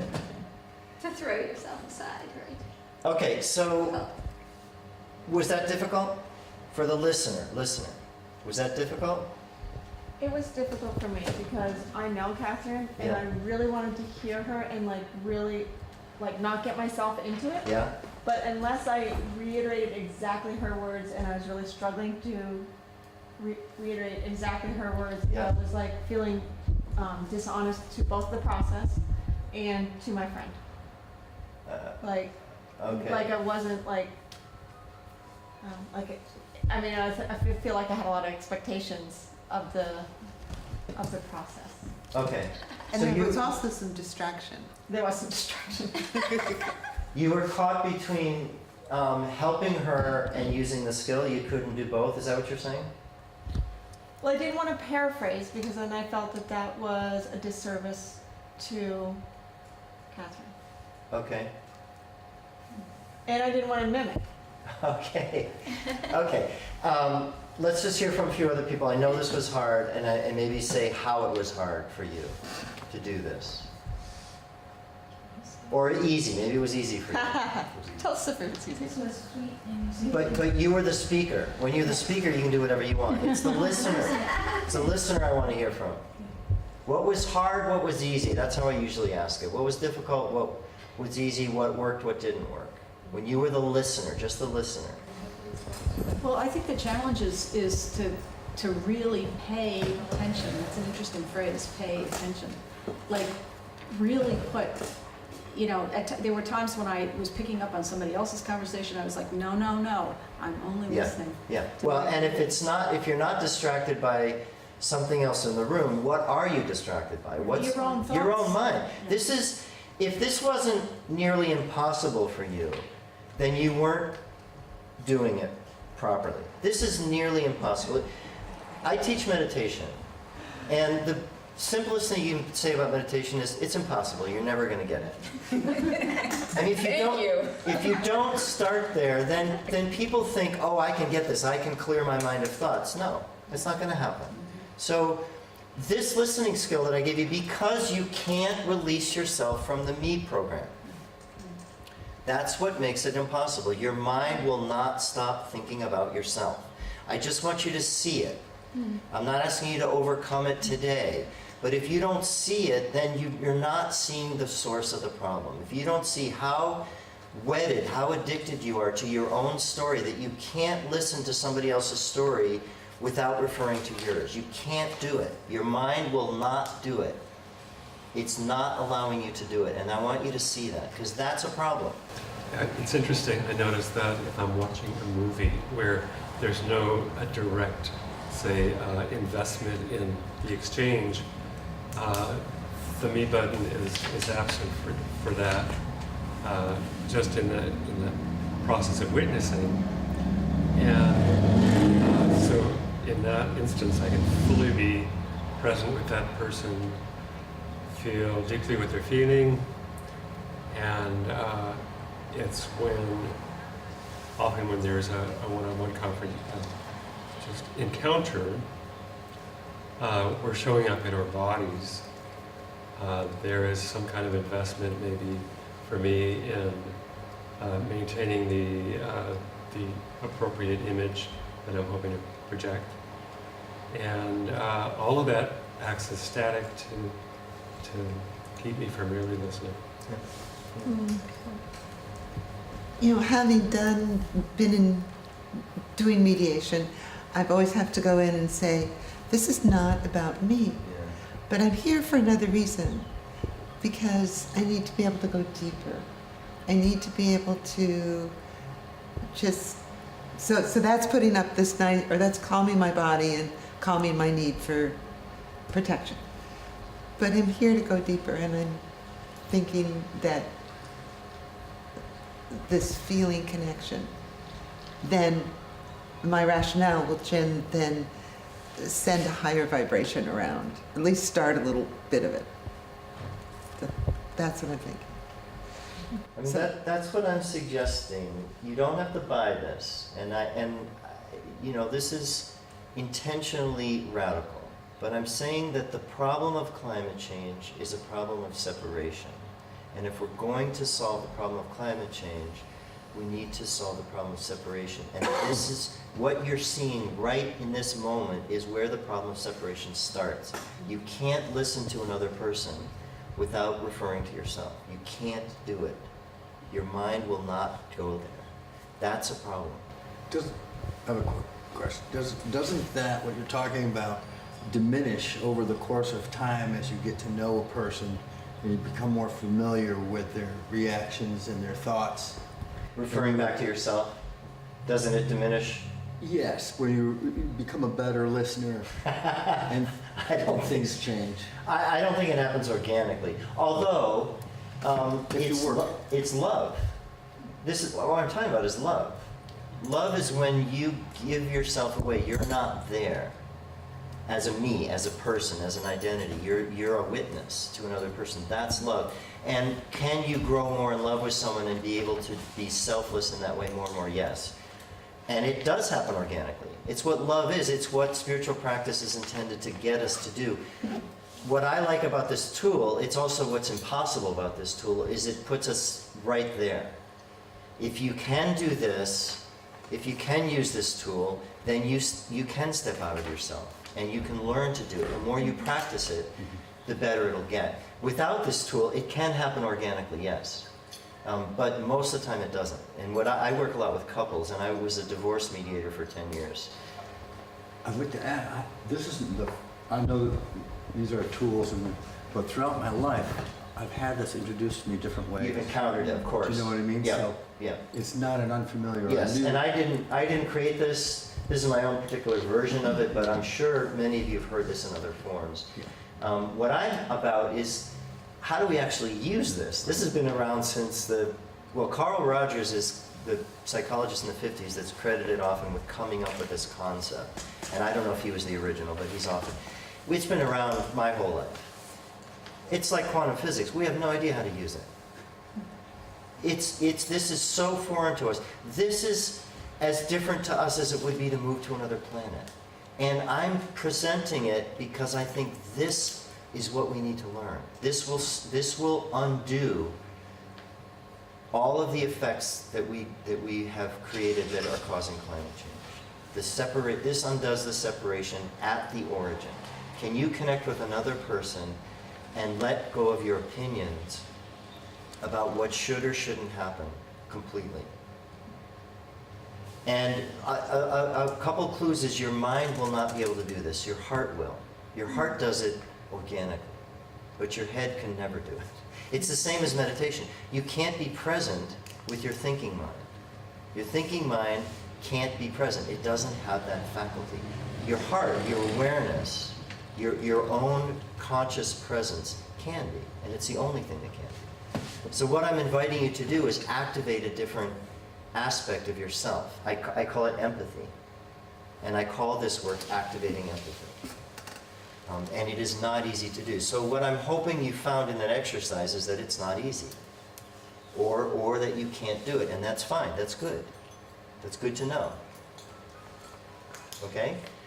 What I'd like to do is, I can see us very quickly running out of time here, is I'd like to switch roles. Can we do that? Is anybody burning to say anything? And then we'll have a little bit longer discussion. So if you want to switch seats, I actually have to go. go. Oh, we're gonna lose someone. You I'm wanna- sorry, I have to Yeah. go check out of my hotel, Yeah, because they're gonna be like mad at me. Sure. I don't go back. yeah, Neville's gonna fill in. Sure. You can switch. If you need to switch seats so you can, the listener now needs to see the board. Yeah, unfortunately, away from home. I feel really joyful. Yeah, it was 11 and Okay, so does everybody know who's the listener, who's the speaker? You just switch. And you're gonna be the listener.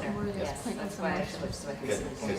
All right, so Just an example of. speaker, say something that's true for you and keep it brief. Give the listener a chance to respond to you. Keep it down to a minute or two.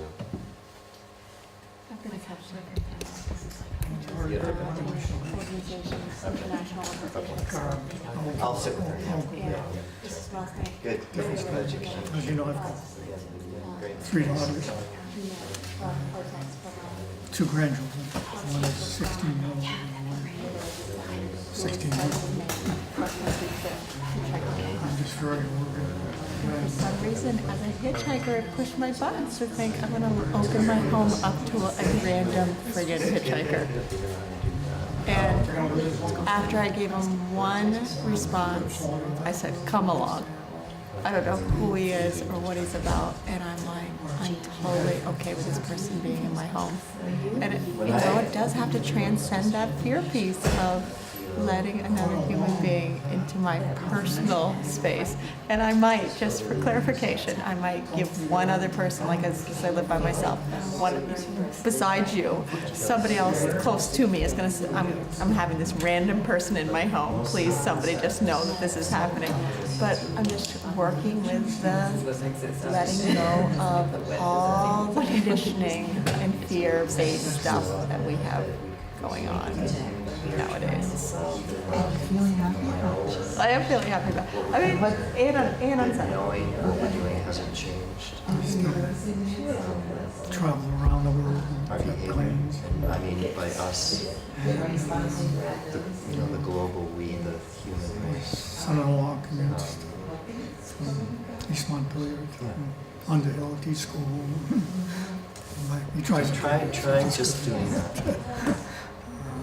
And I suppose it would be hard to change jobs. Get a high school job here. Fear-based action. And so if I work with my own responses to the discomfort, then it leaves them to have their stuff and me to have my stuff. And so I know it's hard to say. that's rewarding or challenging.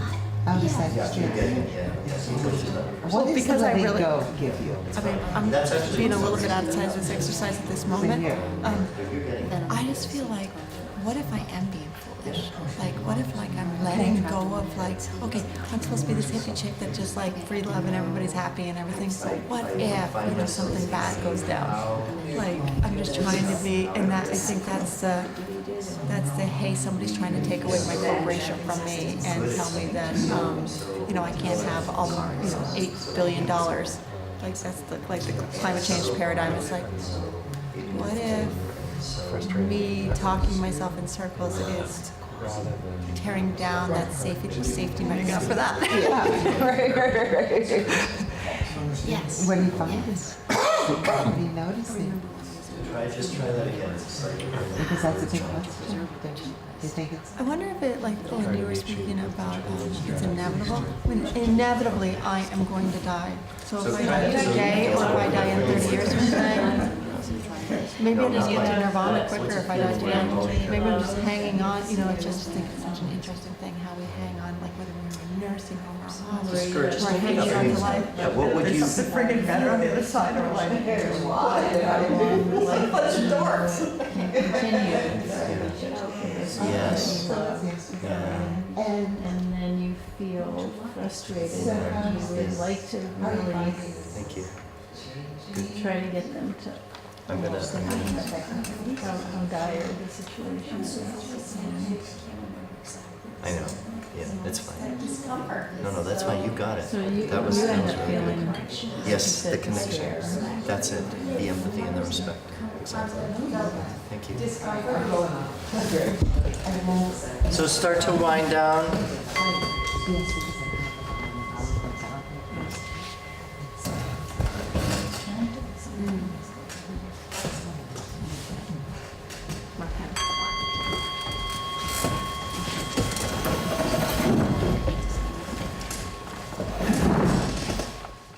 Okay, so when you were the listener, what was that like for you? What worked, what didn't work, what was difficult, what was easy?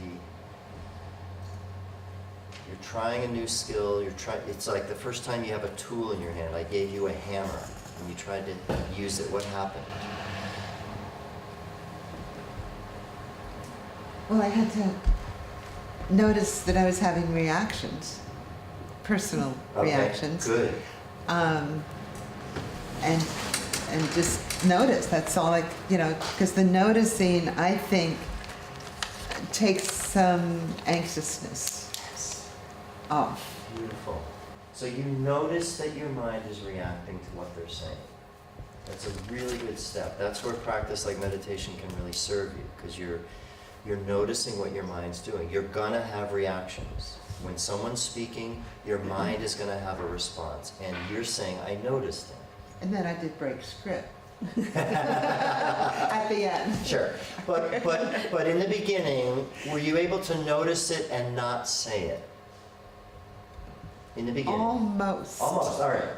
Because I spent too long searching for words that were not attached to me. Okay. So this is a mechanism. It's a new skill. It's not going to come easy. It's going to be hard at first. It's going to seem very mechanical and unfamiliar and uncomfortable. If you practice it, it'll come easier.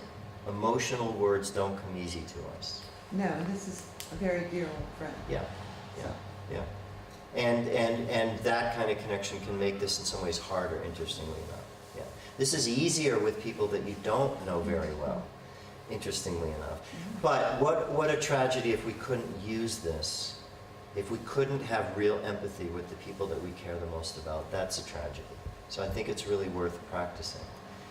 What I find with most couples that I work with that know each other really well and been together is that one of the things that gets lost is respect and empathy.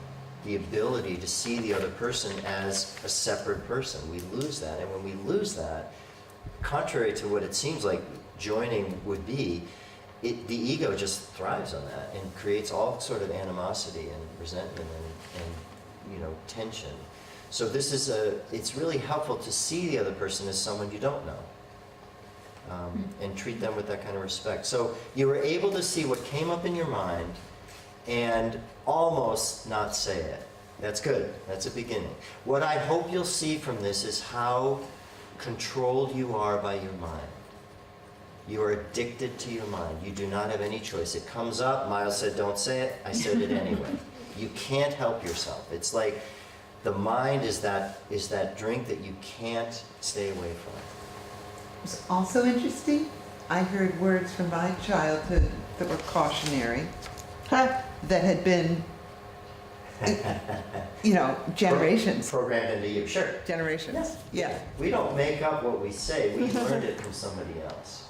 If you think your communication now is spontaneous, most people that I teach say, Miles, this isn't spontaneous.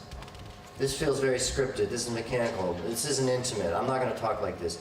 You're not spontaneous now. You're using a script that, when did you learn how to speak?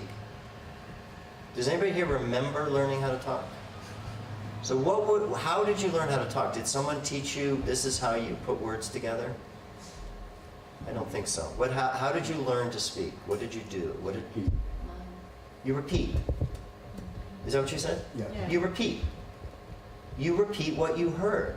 And the thing is, it happened before you have memory. So you don't even remember this happening, but that's what happened. So whose communication style did you inherit? Oh, wonderful. Yeah. You see the point? You see the point?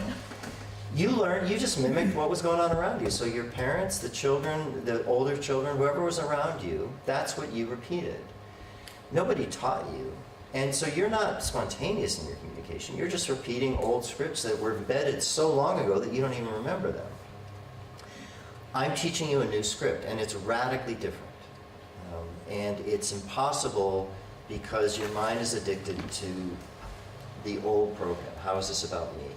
So what I want you to do is just notice that and begin to ask yourself, is this a worthy practice? This is a practice I'm teaching, just like a practice of meditation or any other practice. The best I could hope for in a day like today would be that you're interested in this as a practice. Maybe this practice could serve you. And my premise is that maybe this practice could serve global warming.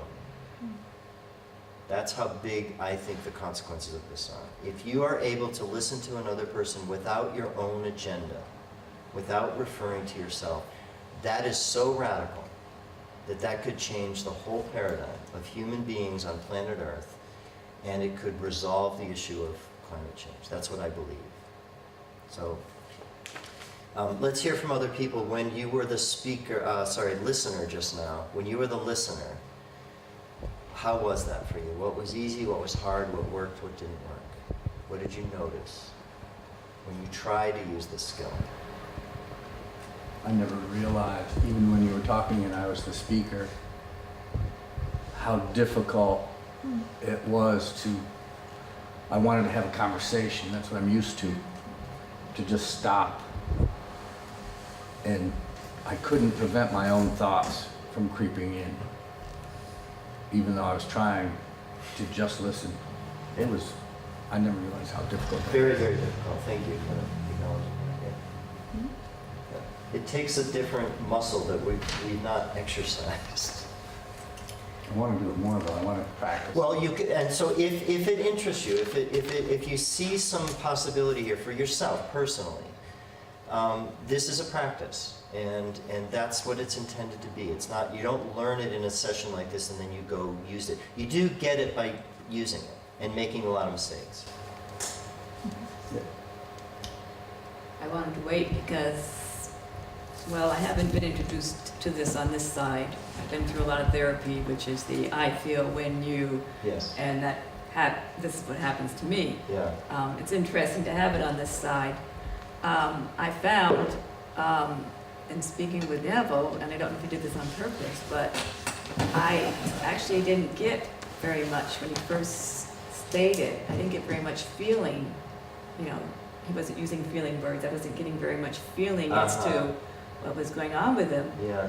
And a useful part of this was it made me realize that I needed more information. So like when I came to Because the Impact, it's like, well, I'm not sure how this is impacting you. Good. So I had to ask him the question. Yeah. Good. And But do you see how that can focus it can help you focus on what's important? That's yes. what I'm trying to yes, very much suggest. so. Yeah. But I do find it's very hard. I've done this in situations like this. Yeah. And I find it very hard to do in the real world. Yeah. It's impossible. And I'm very introverted, and my feelings seem to control me.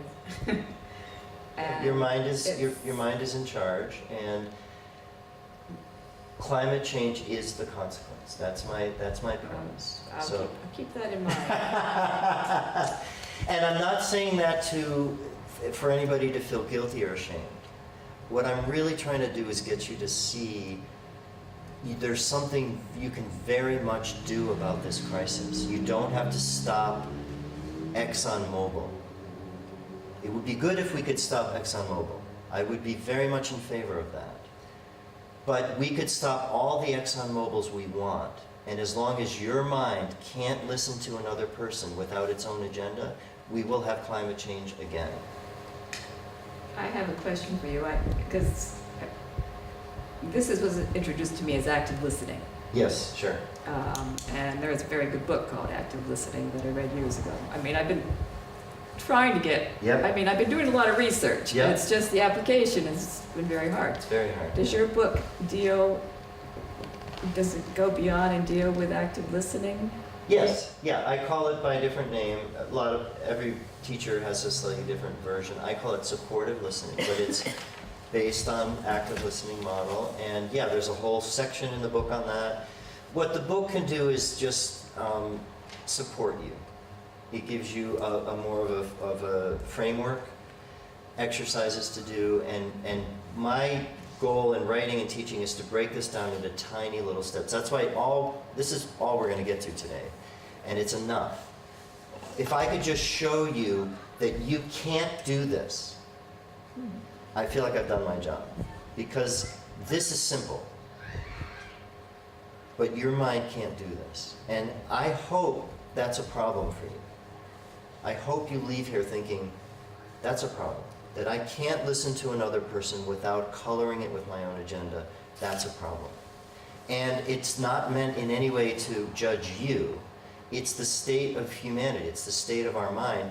You can do something about it. And it takes some work. It takes some practice. And this is one way to practice it, is to try employing this. And if you do it, you can get better at it. It's not impossible in that you'll never get it. It's impossible in that the way your mind is programmed, the program won't allow you to do it. So it's like this, and this is a great story. When I heard a story when a woman got her first computer, and she was calling for tech help. And this is back, in the 80s probably. She was calling for tech help, and she said to the tech on the phone, the computer's telling me on the screen that it can't find the keyboard. And I'm holding up the keyboard, and the computer still can't find the keyboard. And of course, this was way before computers had cameras. Now there might be some software where the computer can see the keyboard. But do you see what I'm saying? She assumed because the computer could do all these things that it had human functions. It could think and see and observe, and of course we laugh at that because the computer is never going to see the keyboard.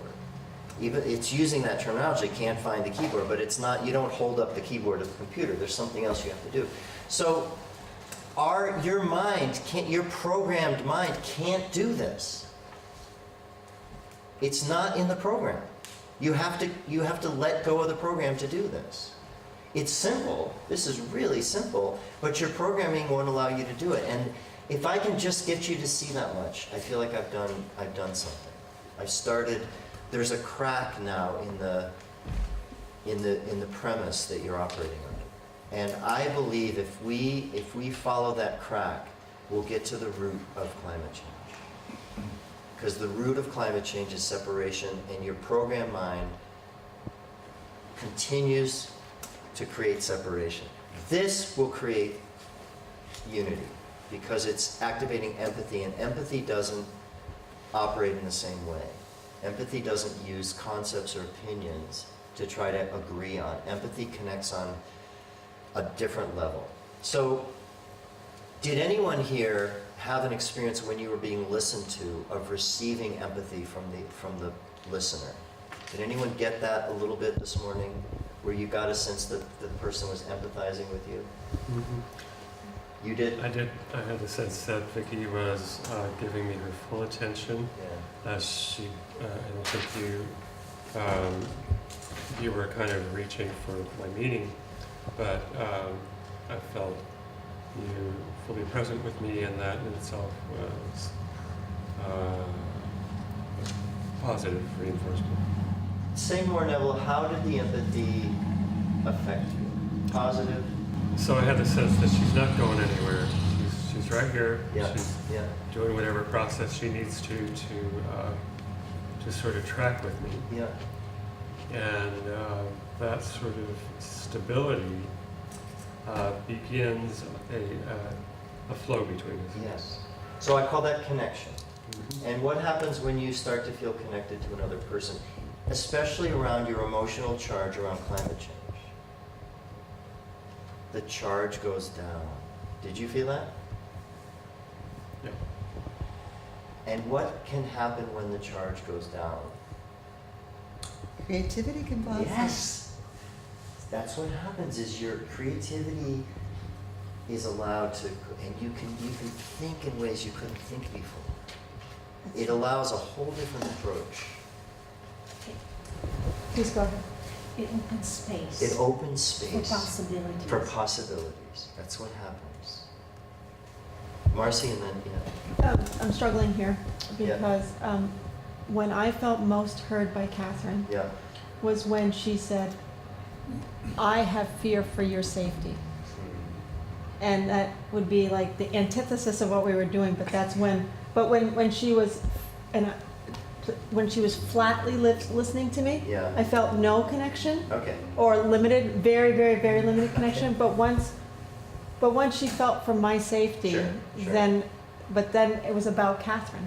Then it was Yeah. Yeah, so yeah. help me understand. Okay, the flatness, I think, is because she's new at this. And the flatness is she's struggling not to say all the things that are coming to her mind. So in the beginning, this does seem really flat, and it doesn't feel alive. You have to go through that in order to get to what I'm teaching. You have to go through that flatness where nothing's happening for a moment. And what she's trying to do, I believe, is get you, is understand you. And we're just not used to doing that. So we have to exit the old pattern. We have to basically put the brakes on the old pattern so that we can allow something new to happen. And it takes a moment. But when it happens, it's true connection. And what you talked about is close. When you can put yourself in Marcy's shoes enough that you can fear for her safety, we're getting close. But you're right, that's still about her. And what we're talking about is beyond that, is where I don't even enter in the picture. Are you afraid for your safety? Almost never. All right. I need to say that was historically. Okay. Right. Okay. Yes. Yeah, it doesn't matter. But the point is, do you see how that's not about you? And to help me out here, I felt empathy from you in that exercise. And that's what I was trying to see if other people felt it. And I was honest about my feeling about climate change, even though, I can see the bigger picture sometimes, and I can acknowledge the reasons this is happening. I also feel the despair. I also feel the sadness. I also feel a tremendous amount of grief. And in this exercise, that was my turn to share it. And she was able to just give it back to me, just using this. I mean, she had to, because I'm the teacher.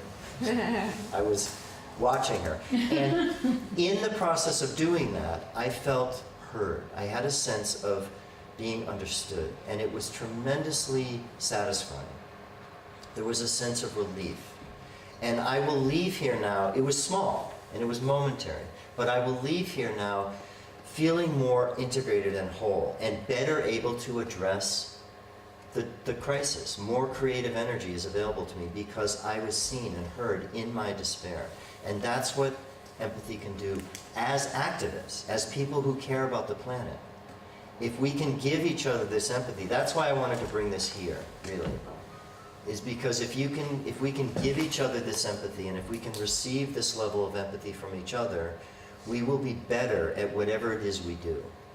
Because you're not going to be effective if you're coming at a problem with an emotional charge. You know that already. If you come at something, or person, or a situation or problem, if we go at ExxonMobil with all of our anger, we know what's going to happen. They're going to bring out the riot police, and it's going to be a mess. And not only that, but we're going to be threatening them further. And when people are threatened, they put up more barriers. So empathy is going in a different direction. And in order to have an effective action, if we choose to act, it has to come from a place of calm. Not calm like I don't care, calm. But calm like I see the problem and my emotions aren't in charge. I just want to make a check. Do people say you're empathetic? Yes, me too.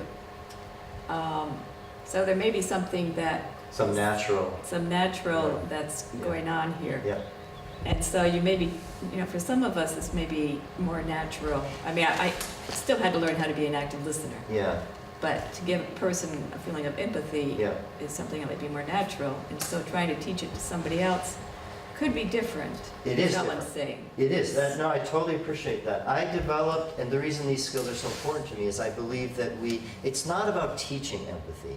We have empathy. It's like, I learned recently that we have,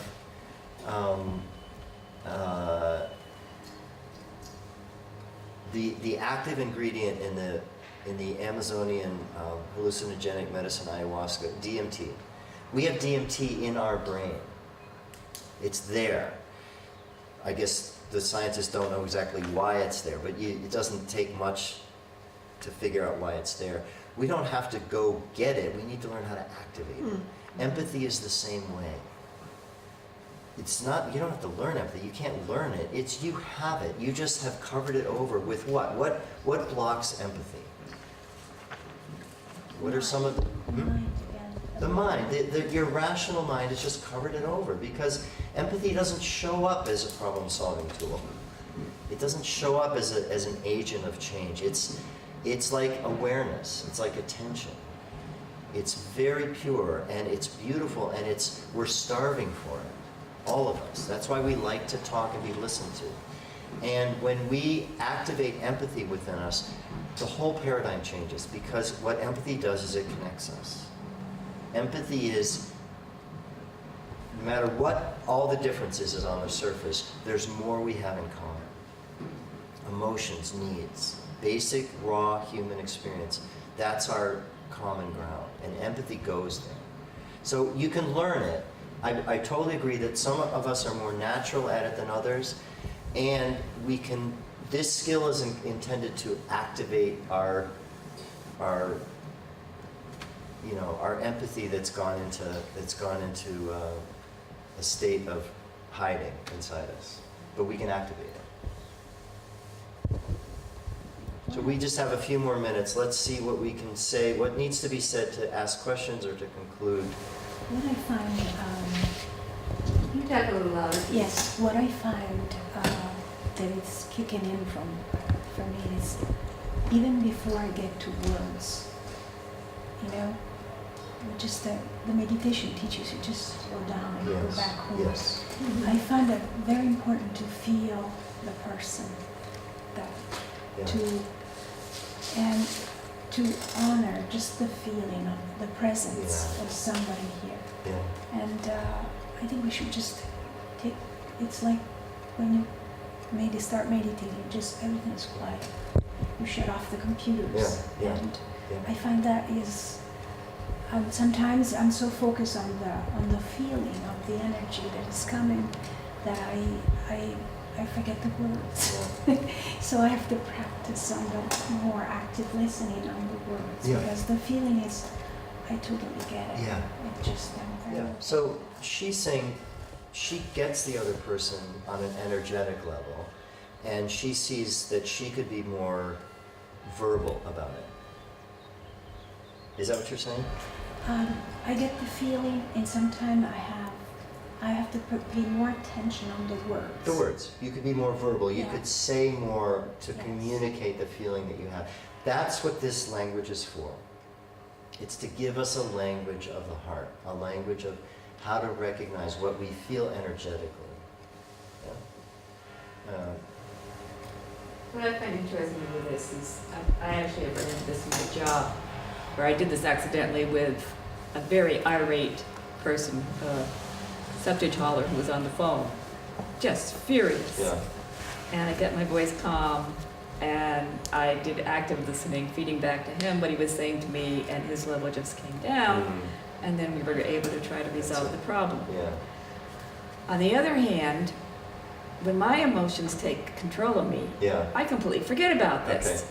It's like, it's the getting the emotions back under control that is so very difficult. Yeah. Where we had intended to go this morning, and it's clearly we wouldn't have had time to do it justice, was the flip side of listening is what we call assertion. Here's what the slide is. So this is the other side when you're upset. And how do you communicate? And I'll just give you a sneak preview. It's the same formula, but you speak from yourself. this takes a lot of practice. I teach this in a form that takes at least 2 full days to just begin to get the basics of it. So you're just getting the very sliver of the iceberg here, but there's more to this skill. The 2 sides are, how do you listen when someone else is charged so that the emotions de-escalate, and how do you communicate when you're emotionally charged so that it doesn't just make it worse.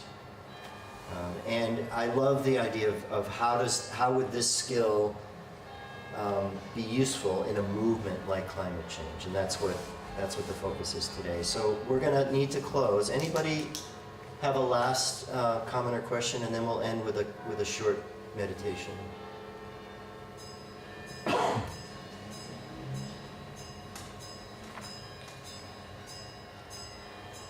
All right, so I really appreciate everybody coming, and this is meant to be a challenge, and I am around in the community. I teach, and I'm available if people want to continue the dialogue. I'm happy to be accessed by email, and maybe we can have some kind of follow-up on this. We'll talk about this with the group and see where we want to go with things. So let's just get quiet for a moment and listen to the church bell. And just feel your body sitting in your chair.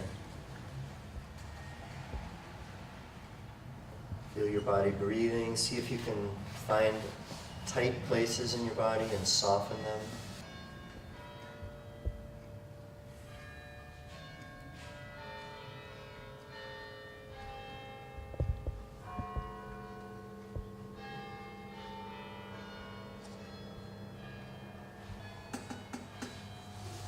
And just allow anything that was said this morning, any ideas or thoughts, to either resonate. If they ring true to you, let them resonate and make them your own so they're not mine or someone else's.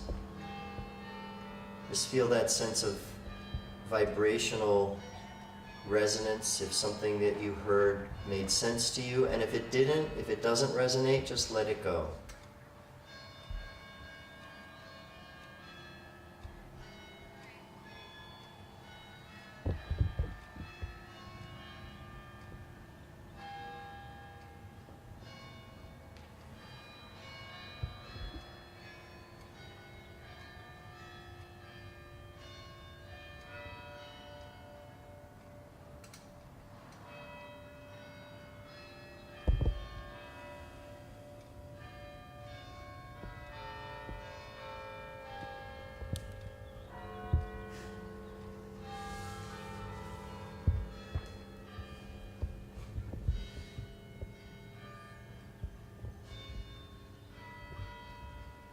I'm going to end with a short guided meditation from the Vipassana or insight meditation tradition. Some of you might know it as the metta meditation. So I'll say a phrase and then just say it silently to yourself and allow it to come from your heart.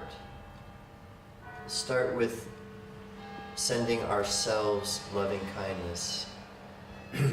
This is sometimes hard to do. See if you can let yourself receive this blessing. Remember the teaching today on self-care. May I be happy.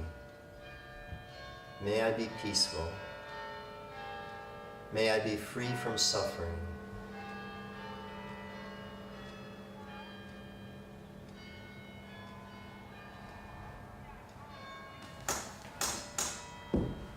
May I be happy. May I be peaceful. May I be free from suffering.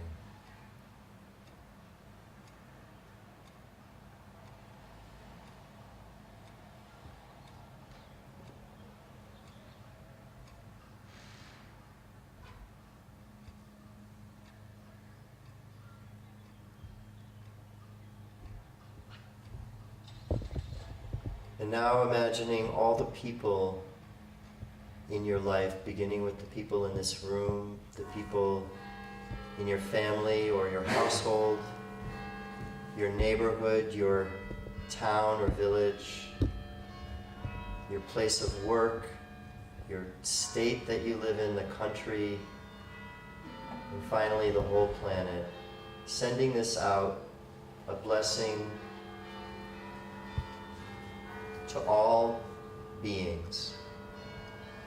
May you be happy. May you be peaceful.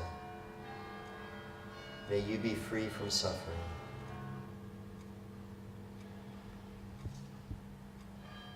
May you be happy. May you be peaceful.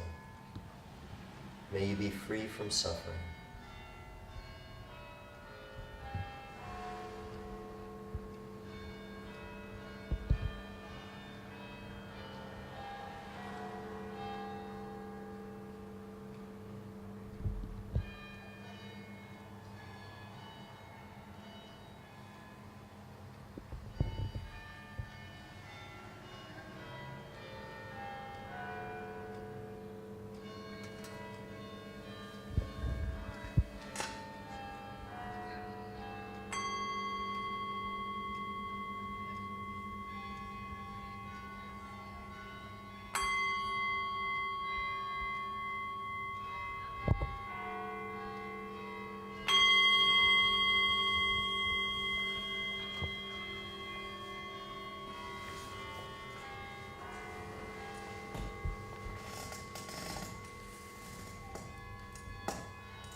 So thanks again for coming.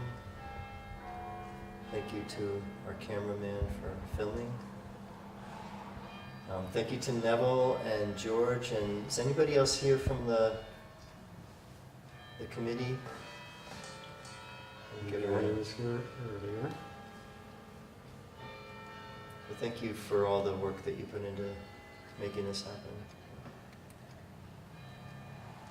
Thank you for all the time and effort you put in. This is very well done. You're welcome. I'm glad I came. Yeah, good. Yeah, thank you, Miles, and everybody who was responsible for this. Thank you very much. Thank you, cameraman. You're welcome. Did a great job. Thank you all for being such great subjects.